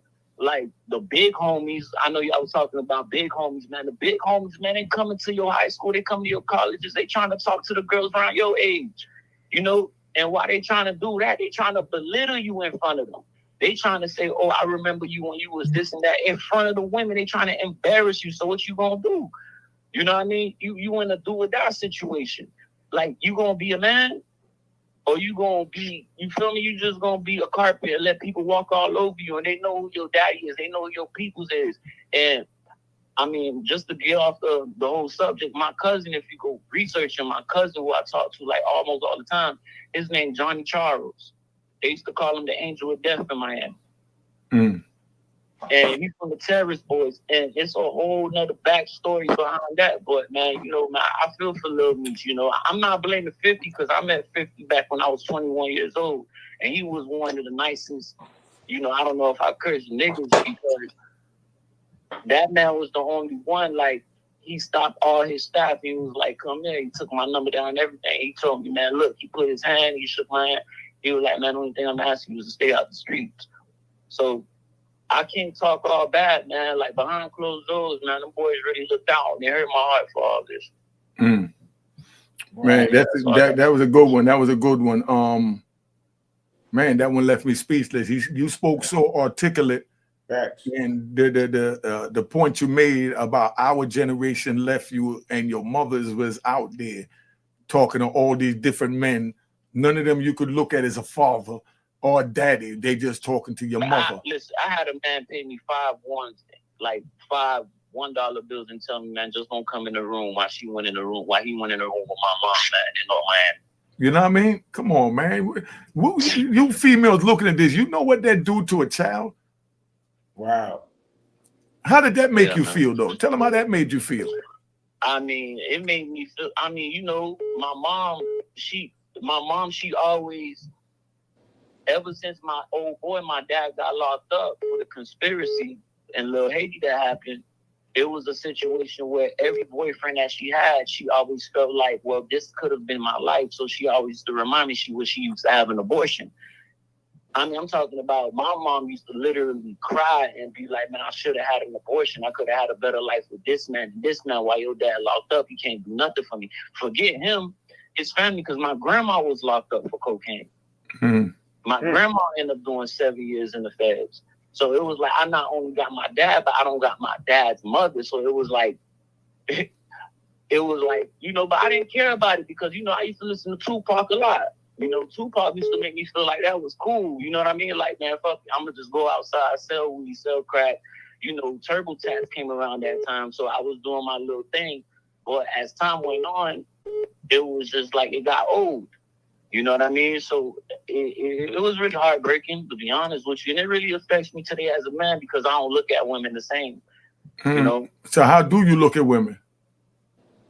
I'm really cautious because I see like, you know, the girls that I see nowadays around my age that have children, I think they're more about themselves more. I'm really, like, I would say sensitive to women who have children and they have a single child, like they have a son and that's their only son, you know what I mean? And they left the dad or whatever because he's not making no money because it's all about money. And in Miami, you know, we got dudes who got millions in the streets. You know, they go to the voodoo lady. A lot of people don't know that, how dudes be staying out here with all that money.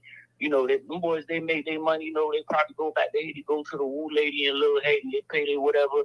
You know, they got their little protection. They ain't got to probably get locked up or nothing, but something else happened to them, like a car accident. But that's something else.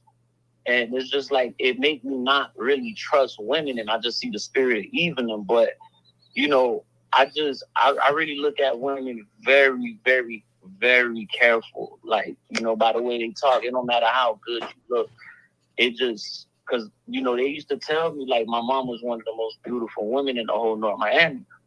And the way she turned out, it was just like, you know, you can't be biased with women nowadays, no matter what woman is in your family. It's like, that's one thing I had to learn. I still respect my mom, but every clothes on my back, I got it from my money. My dirt bike got it from my money. My car got it from my money. This is my third apartment under my name. I got it from my money. You know what I mean? Like, anything from the streets, all my friends, I got that from fighting and, you know, doing what I had to do after that. So it was like I was used to earning a lot of stuff because my mom left me at 12. She wanted to go live with her boyfriend at the time and his 3 kids. And it was just, I really learned through my grandparents, especially my grandfather, because he was the trendsetter with coming to the country. And he was the only one that got a house. And all his 5 kids still stay at the house to this day, even after he died. But he always made it a point to instill in me, like, even though your dad is in prison and, you know, he did all this stuff in Little Haiti, listen, man, you gonna be, you know, let me tell you, this is how you do it. You know, he showed me how to flip the work. So I was just like, man, you know what, that's what I'm gonna have to do. And I ain't care if I went to jail. And to be honest with you, jail wasn't nothing for me. You know, when I got to jail, I got so comfortable with the CEOs. I got so comfortable with the inmates. It was like, everything was a joke to me. You know, not to glorify it, but that's why I don't understand the snitching allegations because, you know, when we was locked up, and the last time I've been locked up, I'll say that was like, 2021. And that's when I seen prison for a couple of years at South Florida Reception Center. It was like, it was still the same. It was like every dude who I got locked up with back when I was a jit, everybody just graduated. You know, you went to juvenile, you went to the program, which program is like juvenile prison. And then now you're in prison, but like you got every dude from out the state in the same prison with you. And y'all like, man, boy, you here? You like, yeah, boy, you here? And we all just talking. So time kind of went by fast. Whoever got into fights, that was just fights or whatever. But it was never like that. But I would never understand a snitch. I would never understand it. That's like the most, you know, because my dad got snitched on, and that really took so much out of my life, bro. I wish that I had a good mentor in my life, but people were so scared to mentor me because my mom, she was so manipulative. She would tell people how hard-headed I was. She would tell people I'm disrespectful because I didn't want to call her boyfriend's dads. And I was looking for that man in my life to, like, you know, I don't care if it was my uncles, you know, but my uncles always had.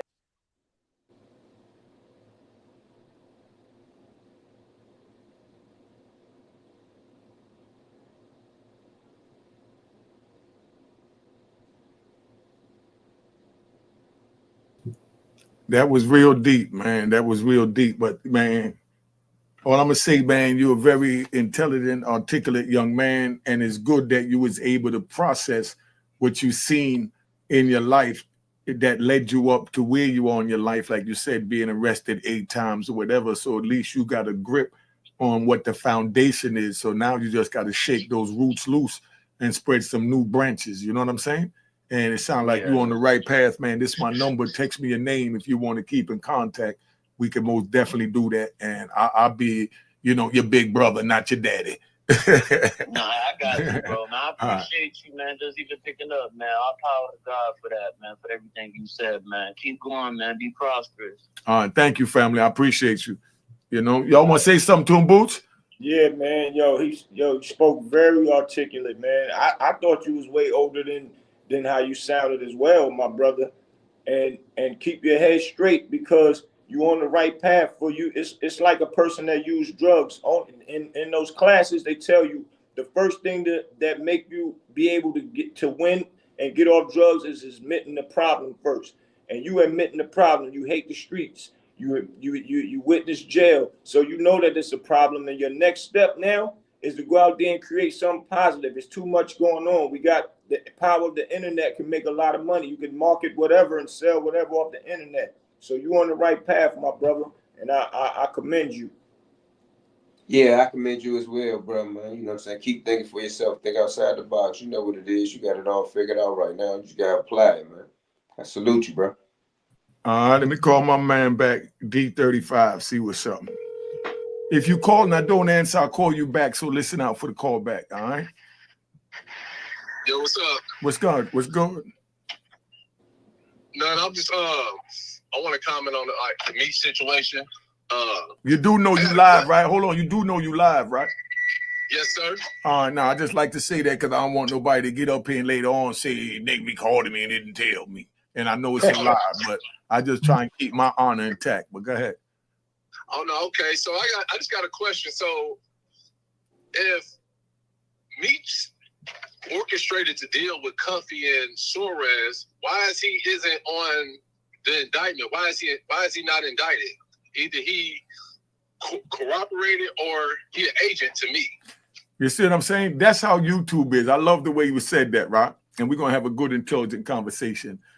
You just went right to all the things that fit that he's a rat bastard. You didn't look at it like maybe he wasn't on the paperwork. That's what I'm waiting to find out. You know what I mean? They say, oh, he wasn't on the paperwork and he did this and he did that. We're going to find out. You know what I mean? And go ahead. Because they don't hide nothing because they got to justify everything they do. So they can't hide nothing. Yeah, so from my understanding, he was originally on the paperwork according to like Blue Da Vinci. He was originally on it, and in the document, in the latest documents with Cuffy, his name is put out there that he did orchestrate the meeting between them two, but he didn't know. So like, he claimed that he didn't know.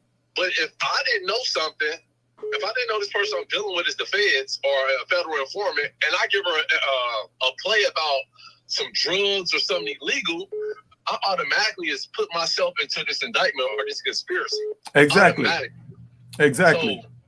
So I'm speaking from the OGs that like did their time and came home, because like the real must know, like if you if you tell me you got a play for me and tell me to holler at whoever, and the person you tell me to holler at is the feds, how can you say you ain't had nothing? You got me jammed up, bro. Like, I don't understand that, how people try to like, what more did you need? Like, I don't understand. Like, yeah, say you see more than I seen. That's why I'm telling y'all to tune in to DC Blacks and Street Knowledge Podcast. DC Blacks break down the intricacies. Like, I didn't know nothing about him being on the indictment or off the indictment, taking off. I just hear these crazy YouTube videos, and then I call these two men and say, yo, I heard this crazy YouTube video. What's going on with this situation? And they younger and has been living through it when I'm just coming to it like at the end of it. So I don't have time to look back to see what I missed because I got my own life. Yeah, you ain't got time to verify all this information. Yeah, so that's why we got DC Blacks, Eon. He bring the paperwork up when he come. They might not like what he say, but he gonna say what it is. But that's what a journalist is. He gonna get some that love him and some that hate him. And then you got Bootsy over here that knows the intricacies of what go down because he's in the entertainment business. He was on the Dame Dash show. What's that? Mogul? What's the name of that? Tell him about some of the projects you was in. Music Moguls. From Dame Dash joint, Paid in Full movie, Honor Up, Dame Dash and Kanye West movie. You know, the list goes on, man.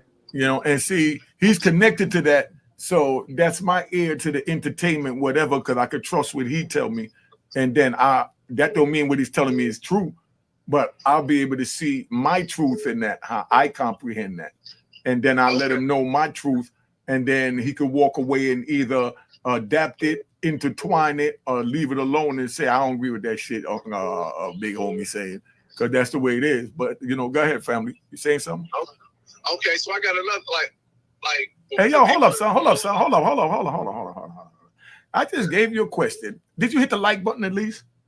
Man, I try to hit it 1,000 times, but they only let you hit it one time, man. All right, but so you did hit it one time.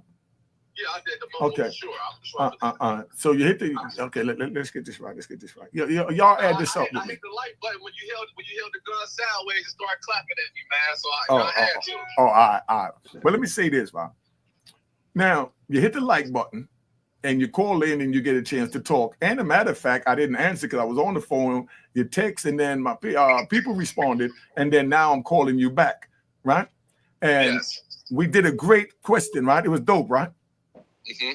Okay. And then now I'm thinking that we're good and I could get to the next caller, being that you're not a paying caller. Let's say that. Now you ask for another question. You don't think that deserves something on the Cash App? Just a question. Because I think the game's to be told. Man, guess what? Send me your Cash App. I'm gonna send it to you while you live. I'm driving to the gym right now, but you gonna be laughing. You gonna be laughing like the next 5 minutes. Yeah, I ain't worried about it. I'm just talking shit. I'll text it to you later. But nah, I'm just messing with you. But I just want people to see that you call in. First of all, I'm doing the show sitting up here 1.5 hours where 2 of my brothers could be doing anything. And we can't even get a like. I don't understand that. And then now I put a phone number up there where you could call and talk to us. And now you talk to us. You know what I mean? And I still don't get a like. And then I don't get a Cash App. I understand. Not to my brother here, but I understand because he played. I let him answer the question. He could have said, nah, F you, nigga. I'm not giving your black ass nothing. You two pay you crap. Fuck yeah, me was up involved. You know what I mean? But as a player, he know the game is to be sold, not told. Go on to your second question. This is on me. Go ahead. Okay, yeah, no, but sure. How do I send the Cash App? Do I just send it to this number? Yeah, I ain't worrying about that. I'll text it to you. Yeah, no. I'll text it to you to your number when I get off. Okay, that's bad. And I want you to tell him, like, yeah, I kept I'm a man of my word. But and most definitely. So I just be having this thing, like people get on my nerves, like in the comment section or just like people in general about like there's no honor amongst these, there's no rule. Like you're right, it is, but it's also rules to the streets. Exactly. Like, you tell there's consequences to that. Like I mean, people don't mess with you no more. Like you dead, you can't do no business in there. People.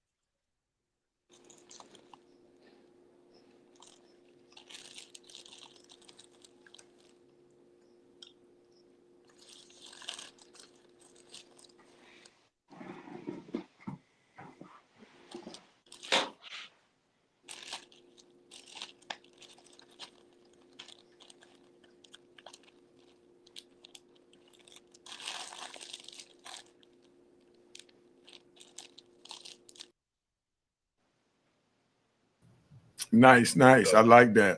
Well said, family. Thank you. I enjoyed the conversation. All right. Text me your name so I remember. All right. And I'll text you the Cash App. Yeah, I'm D35. Yeah, I know. So I can save it in the phone, but I can't do it now because I'm on the live. It's like I can't send it live. All right. Okay, I got you. All right, family. All right. Well. All right.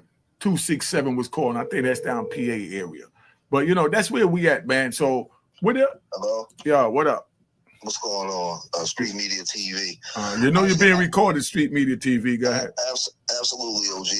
My question is this, right? Cuffy being who he is, you know, he's a well-known dude in the Midwest. These allegations have been out since like 2000. They've been out for a while. Meech just got released. He was in prison already walking the yard when this information was out. My question is, how was he able to walk the yard?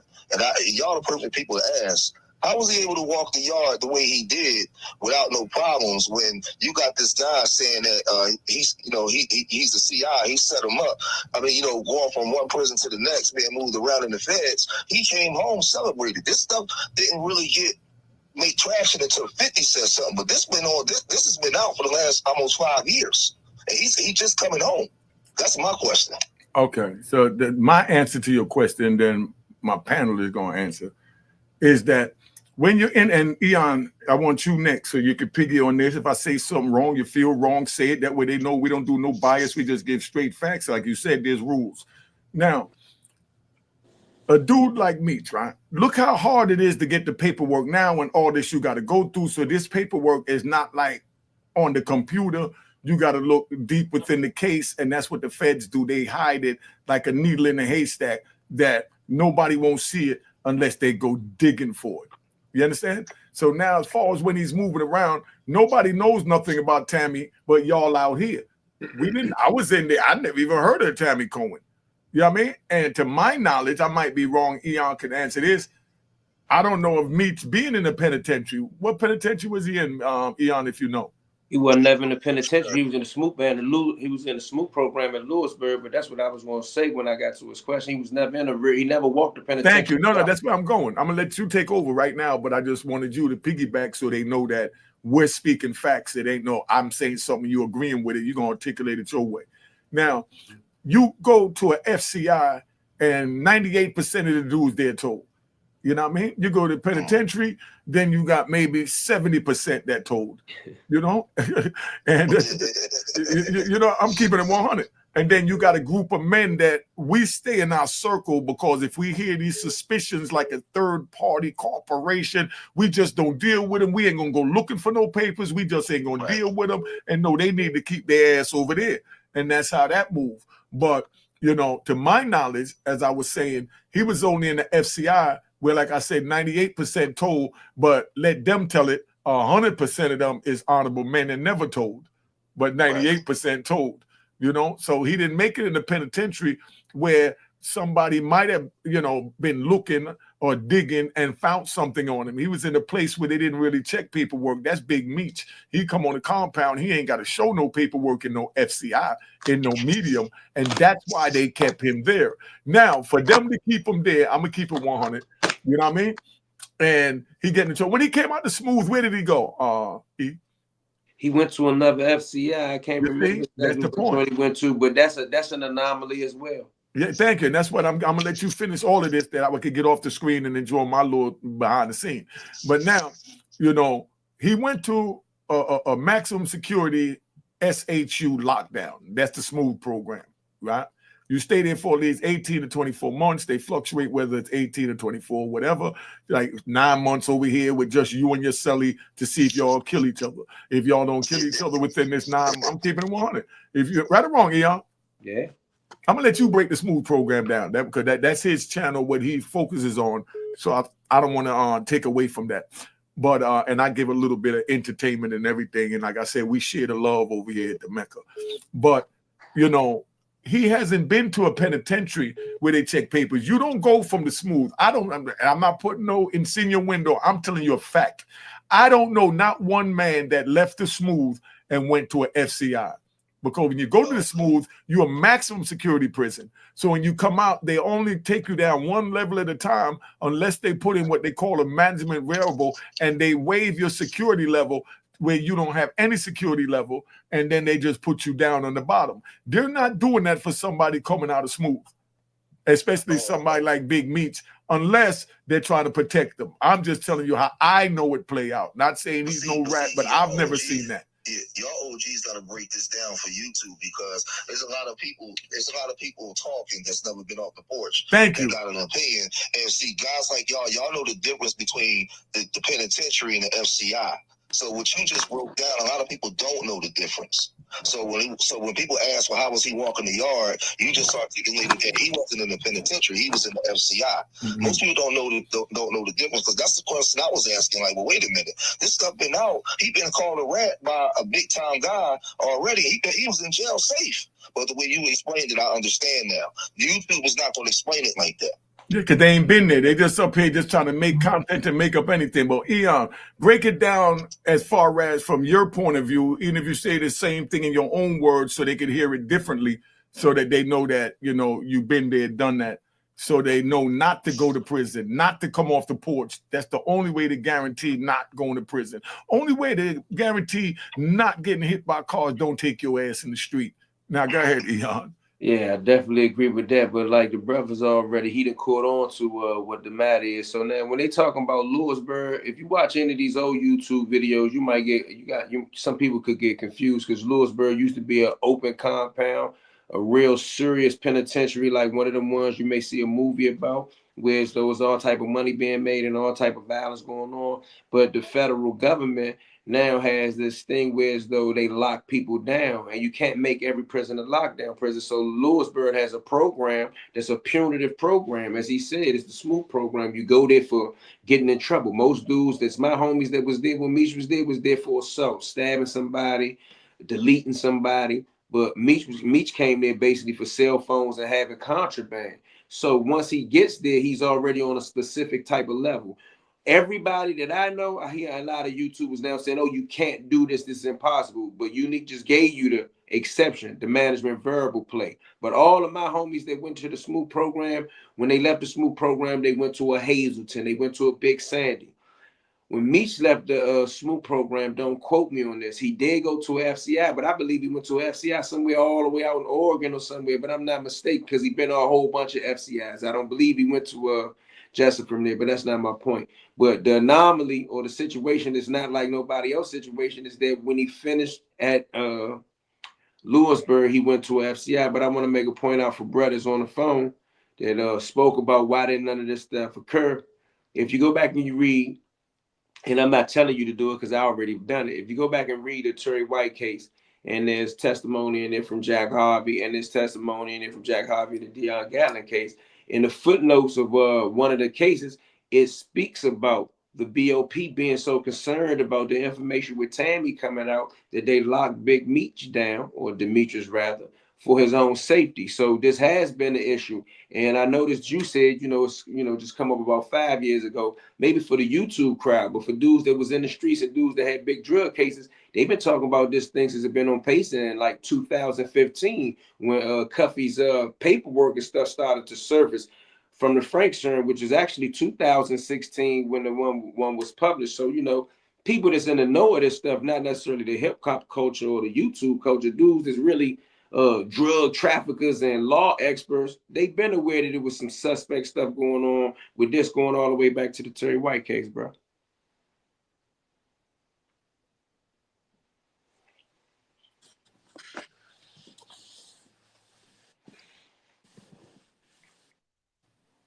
Can't hear you, Unique.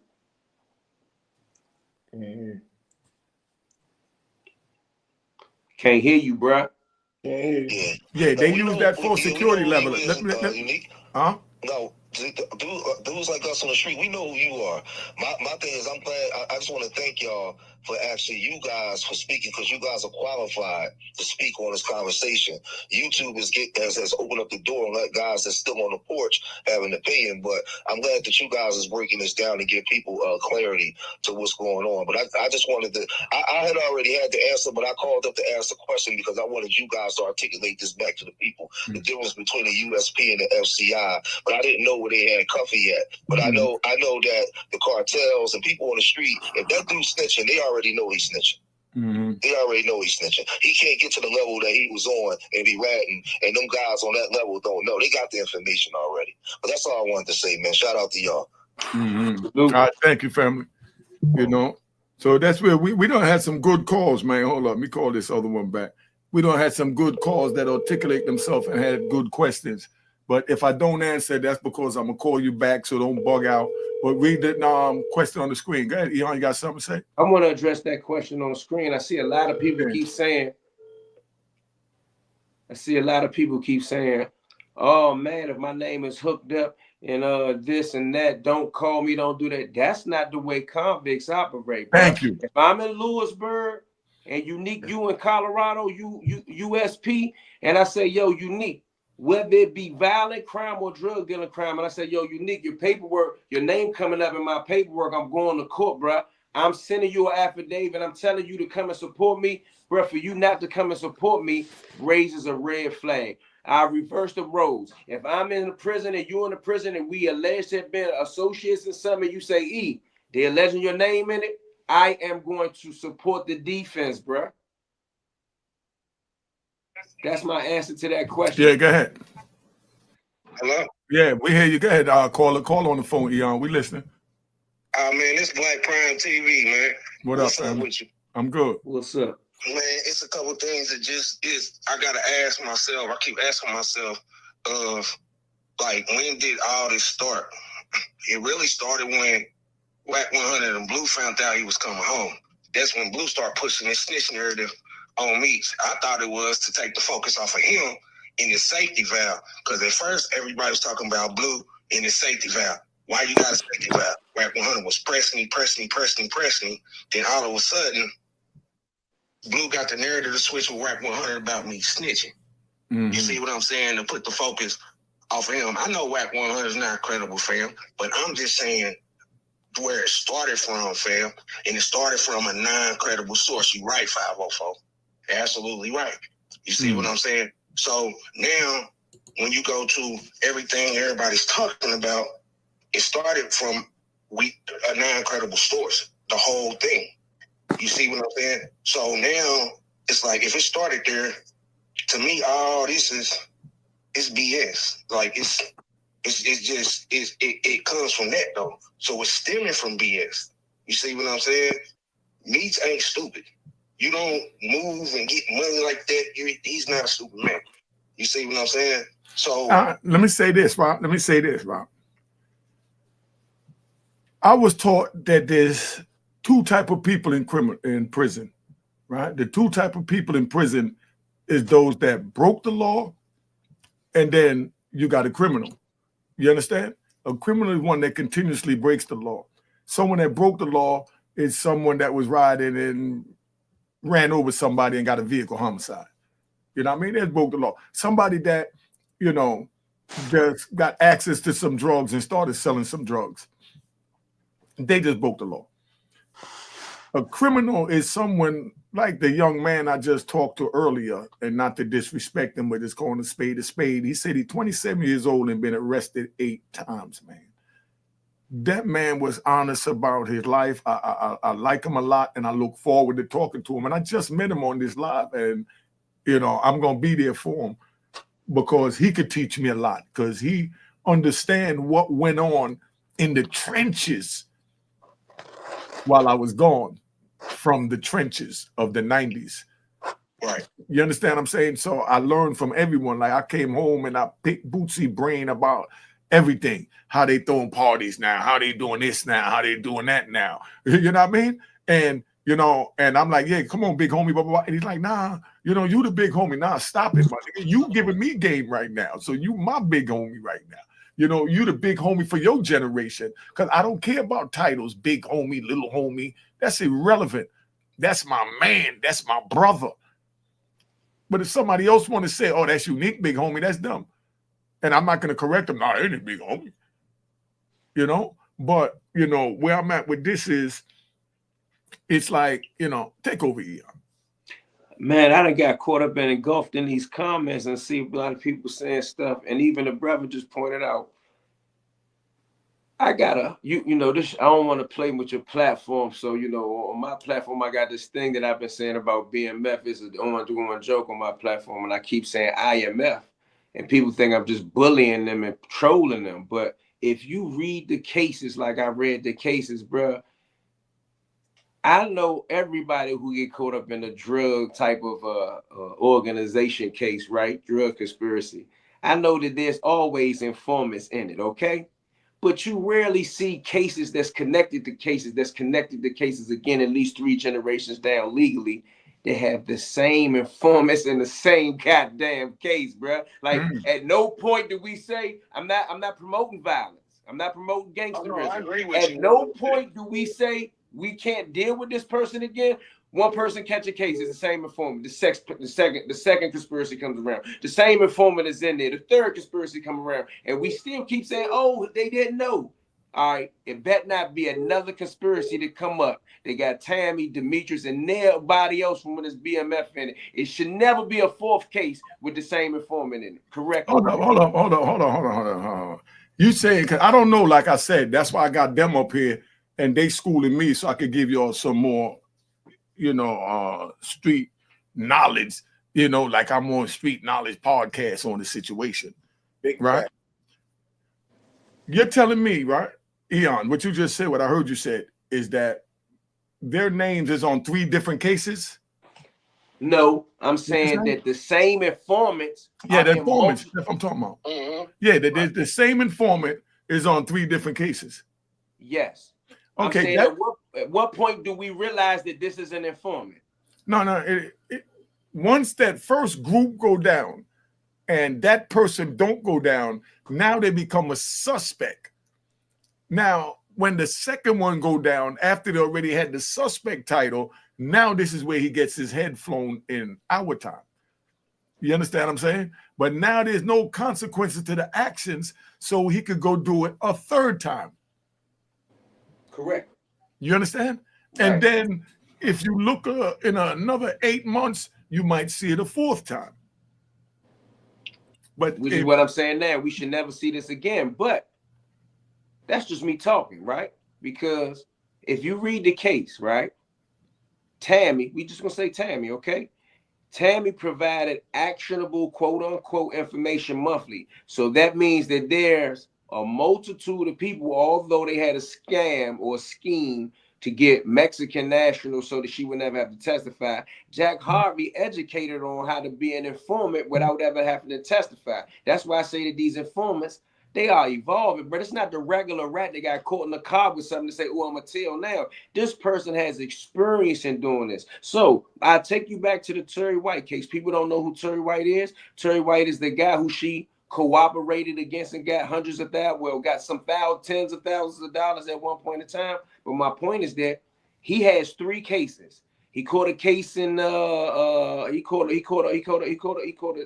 coke case, then he caught a dope case in 1993 when he was 20 or 21. In his case, he admits that he cooperated then. They have been friends since then. Terry and Tammy drove to see Meech together while she was recording him.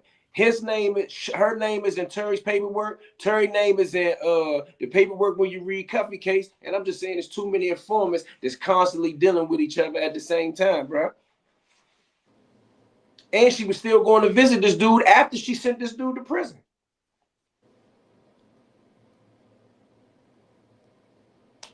So I don't know, whatever way I could break that down for people when I say it's the same informant over and over and over again. Yeah, I said he's 100% right. I agree with him. You know what I'm saying?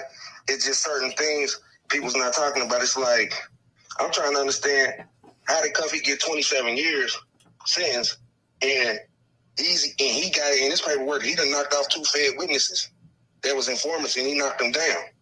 Yeah, but that's not what he pled guilty to. How did he get 27 years and you done knocked 2 Fed witnesses down? You see what I'm saying? So when you go to let him answer. Let him answer the question. Great question. Hold on, because I ain't done. I'm about to add to it, and then I'll let bro go because I know bro about to go. So what I'm saying is, he got them informants and stuff, and then when you dig off into his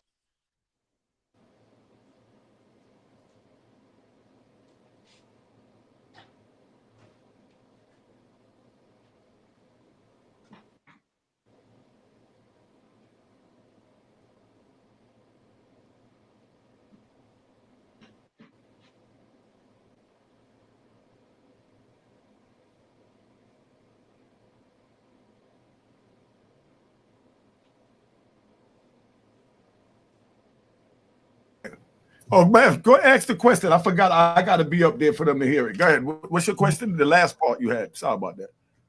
The last one was, with everything we know, do y'all think this is a well-orchestrated play on Meech and the BMF brand?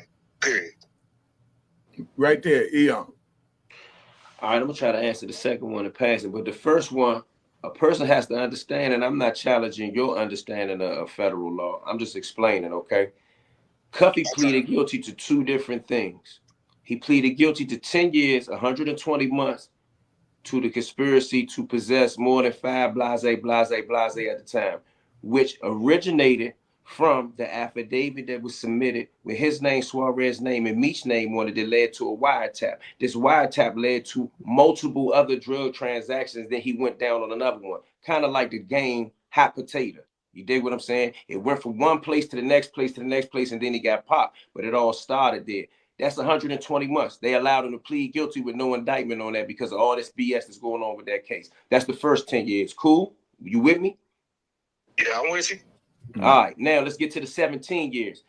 Cuffy is not even accused of walking up to and popping no informants. Cuffy is accused of ordering one at one time, one at another time, and as the investigation evolved into who did it and what did it, he got a whole nother sentence of 17 years for that. And the feds is not a murder case per se, it's something that was ordered that results in death. Similar to what Lord Durk is going through right now, whereas though he's got murder for hire, they're never going to accuse him of popping nobody. They saying that he facilitated by using all these avenues to get it done, and it resulted in death, which is going to be a crime that he could be certified for the death penalty as. But we know this, we watching this in real time. They're never going to allege that he actually did the popping. So I want you to remember that when they go back to Cuffy. So the 17 years that he got is for that, and you can look up the crime of what it calls when it says that as a drug leader or organizer, you lead to something, and that's the sentence. That's the sentence that they gave him. The second part about is it a well-orchestrated play on BMF? I don't know if it's a well-orchestrated play on BMF. I think it was a well-orchestrated play for something between Tammy, Demetrius, and someone else that blew up in someone's face. Do I know if Meech is a rat specifically? No, I can't say that he's a rat as he did this or he did that, but he's wrapped up in so much of a conspiracy to this that he's suspect that he's going to have to do a whole lot to clear it, because for sure he can't distance himself from Tammy. The only thing he could do at this point in time is allege or prove that he never knew that she was an informant. I technically don't believe that. That's my personal opinion. But other than that, he still got a whole bunch of stuff to clear just to separate himself from Cuffy being in prison, in my opinion. I hope that answered your question, bro. Yeah, he done. I'm just trying to catch these last couple of calls, and then I got to go move around. Y'all got me sitting here. Yeah, I got an interview too, you nigga. I ain't want to stop off, bro. No, I'm ready to close out. We did good. Bootsy, I'm gonna let you tap out first. We're gonna get off the screen. Anything you want to say to them? Yeah, like Eon was saying, he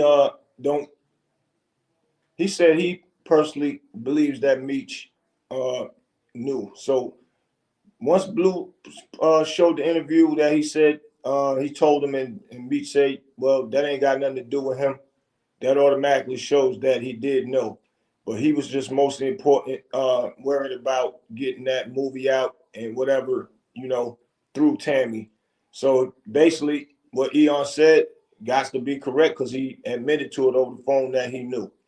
So all that in a nutshell, I think we pretty much covered a lot of things for everybody, man. And I appreciate you having me up here. Big shout to Eon, man. Stay doing what you're doing, and make sure everybody that's watching and everybody that's soon to watch after you air this, make sure y'all go to Street Knowledge Podcast. Check me out. I'll be going live so we can chop it up and have more conversations. And then hopefully Big Bro have me back up here, and we'll do some other things with some other topics if need be. All right. Yeah, I'm gonna say this before I remove you. I want to thank y'all. We got about 10,000 views in 2 hours. Dang. That's 5,000 views an hour. I thank y'all. I hope you 10,000 viewers go subscribe and follow my brothers up here on their channels. That's the point of this program. It's not about bringing them up here. I'm gonna eat the money, and they're gonna eat the subscribers. So y'all make sure they get their fair feel with the subscription. All right. Yeah. Appreciate it, man. All right, hold on. Yo, Eon, you got the floor. Tap out. Oh man, appreciate it, man. Shout out to Boozy, man. Shout out to Unique, man. Make sure you, man, subscribe to my channel, DC Blacks. I give you a mix of both. Sometimes I could be on some wild stuff. Sometimes I could be intellectual. Follow me on Instagram, DC Blacks. And if you into reading, you know, I got a variety of different novels, some fiction, some nonfiction. You can type my name in, EYONE Williams on Amazon, and everything will come up. Appreciate it. Hopefully I'll be back soon. And man, I do want to make it clear, I'm not a hater nor a supporter of any of this topic that we got going on. I'm more interested in reading the law, and I came from the streets just like Unique and Boosie said. So it's always interesting to me how they evolve these informants. So, you know, hope to see y'all again soon, man. Free the real. All right, you already know it is. All right, thank you, E. Yo, I want to thank everybody for coming, man. You know, it was an honor for me, and I felt great to be able to do these program with them because I flew past my brothers so fast. I kept telling them, yo, the numbers is going up. I'm going to come back and get you. Because that's what we do. When we go up, we go reach back and help, you know, our comrades, right? So let me take this crap off the stage, man. Hold up, man. Hold up. Oh, it's in the comment and get this crap out of here. Where is it? I want to remove that comment if I can find it. All right, we'll put this up instead. I'd rather have that up there. Yeah, thank you, Puda Don. All right, we'll leave that up there. All right, but what I'm saying is, you know, I come home. I had 100 subscribers. I had a YouTube channel in the prison. And like I said, Bootsy took me to Queen's Flip as I was grinding, and I kept grinding, and Bootsy doing other things. And then when I saw a dollar amount in it, I reached back and told Bootsy, yo, there's $1 in this pot over here, brother. Come on over here and get a piece of this dollar. You know, he said, man, I already got YouTube, but I ain't been using it. I said, nah, you need to use it, you know? So then he wound up getting into it, and he helping me, and I get on Vlad and other things, and, you know, my joint shot to the top. And now that I'm in a position to give back to my comrades, that's exactly what I'm doing, you know? And it's crazy, yo. Yeah, well, talk. Yo. Top of the air. Yeah, go ahead. Say what you're saying. We hear you. I'm live. Yeah, you live. You being recorded. You live. Who you want to call back? Who this, King? Nah. I want to talk to you, Mr. Hall. I'm glad that's how the universe works. I got you at a great time. I'm good. I'm good with being recorded. What's the topic? What we talking about? I'm getting ready to tap out, but we was just talking about the whole Big Meech thing with his son, with the girl Tammy Cohen, with Coffee. Little morning talk, you know, about. Go ahead. Yeah. So give me a quick 5 minutes, Mr. Hall, if you do so, Mr. Waynesworth. Mm-hmm. All right. Now we'll call back because nobody called my government name. You sound like a cop right now. You know what I mean? You know, you get these type of rat bastards and trolls. That's my first troll. And I knew it. I wanted to put it up there. Let me bring my brothers up here, right? Let me bring my man up here. Hey, Bootsy. Yeah. See, I want to do that because, you know, I played along with him. Once he said Hall, I knew where he was at, but I just entertained it. You know what I'm saying? And then he went on with the Wayne's word. Nigga ain't hiding. Nigga, stop your games, man. You rat bastard. Go find your mothers to go suck. But anyway, so that's where we at, right? So, Bootsy, don't let them throw you off your square. Stay focused. You know what I mean? And let's just move forward. And we ain't even gonna look back. We don't even see these trolls, my nigga. All right, that's a fact. Remember, they come in our atmosphere. We don't go in theirs. Right, exactly. And that's why back in the day we had a green light to chop their head off. You know, but right now they feel they're protected, so they do stupid moves where you got to think for them. You know what I mean? Yeah. Right or wrong, Eon? All day, I'm still learning it. You know, I want to give one more thing to the audience out there. I got a movie out. It's on Tubi. It's called A Polished Soul. It's about a guy had the death penalty. He took 17 years to duck the death penalty. And I'm only saying it before we leave because it's a positive film for the young guys. So if y'all parents out there watching this right now, put your young boys in front of the Tubi channel and pull up A Polished Soul by my brother Mike Anderson. It's a true story by him. He went to jail and learned how to write scripts and got his degree and came home. We did this movie and we put it on Tubi. And Dame Dash stamped it as well. So y'all make sure y'all go check it out. It's a good positive one too, man. We don't deal with the trolls. All right, and I just came back from dealing with Dame Dash, and we shot a lot of footage. We got something real special get ready to come out under, you know, with Dame Dash and all that. So look out for that. All right, let's tap out. All right. Cheers, cheers, toast the crime, toast the crime, the crime, the crime, the crime.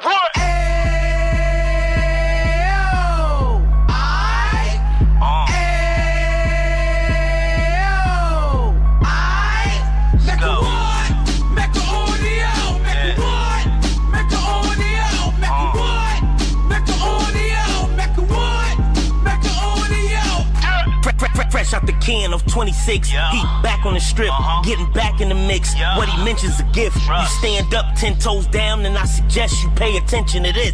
Real. Take a little gully posse and put it in Harlem. He cut from the bottom, came up from the bottom. Drop the book, you should go and get it. The Instagram page and the YouTube, you could go and visit. Then you could consider yourself LinkedIn. Sit front row and get Jews from a kingpin. How he went through it, so you ain't gotta go do it. To not pay attention would be stupid. Talking about a man that probably put your grandfather on. Probably the reason that him and your grams got along. A man that generated millions on the block, did his time, never squilling to the cops, make an audio.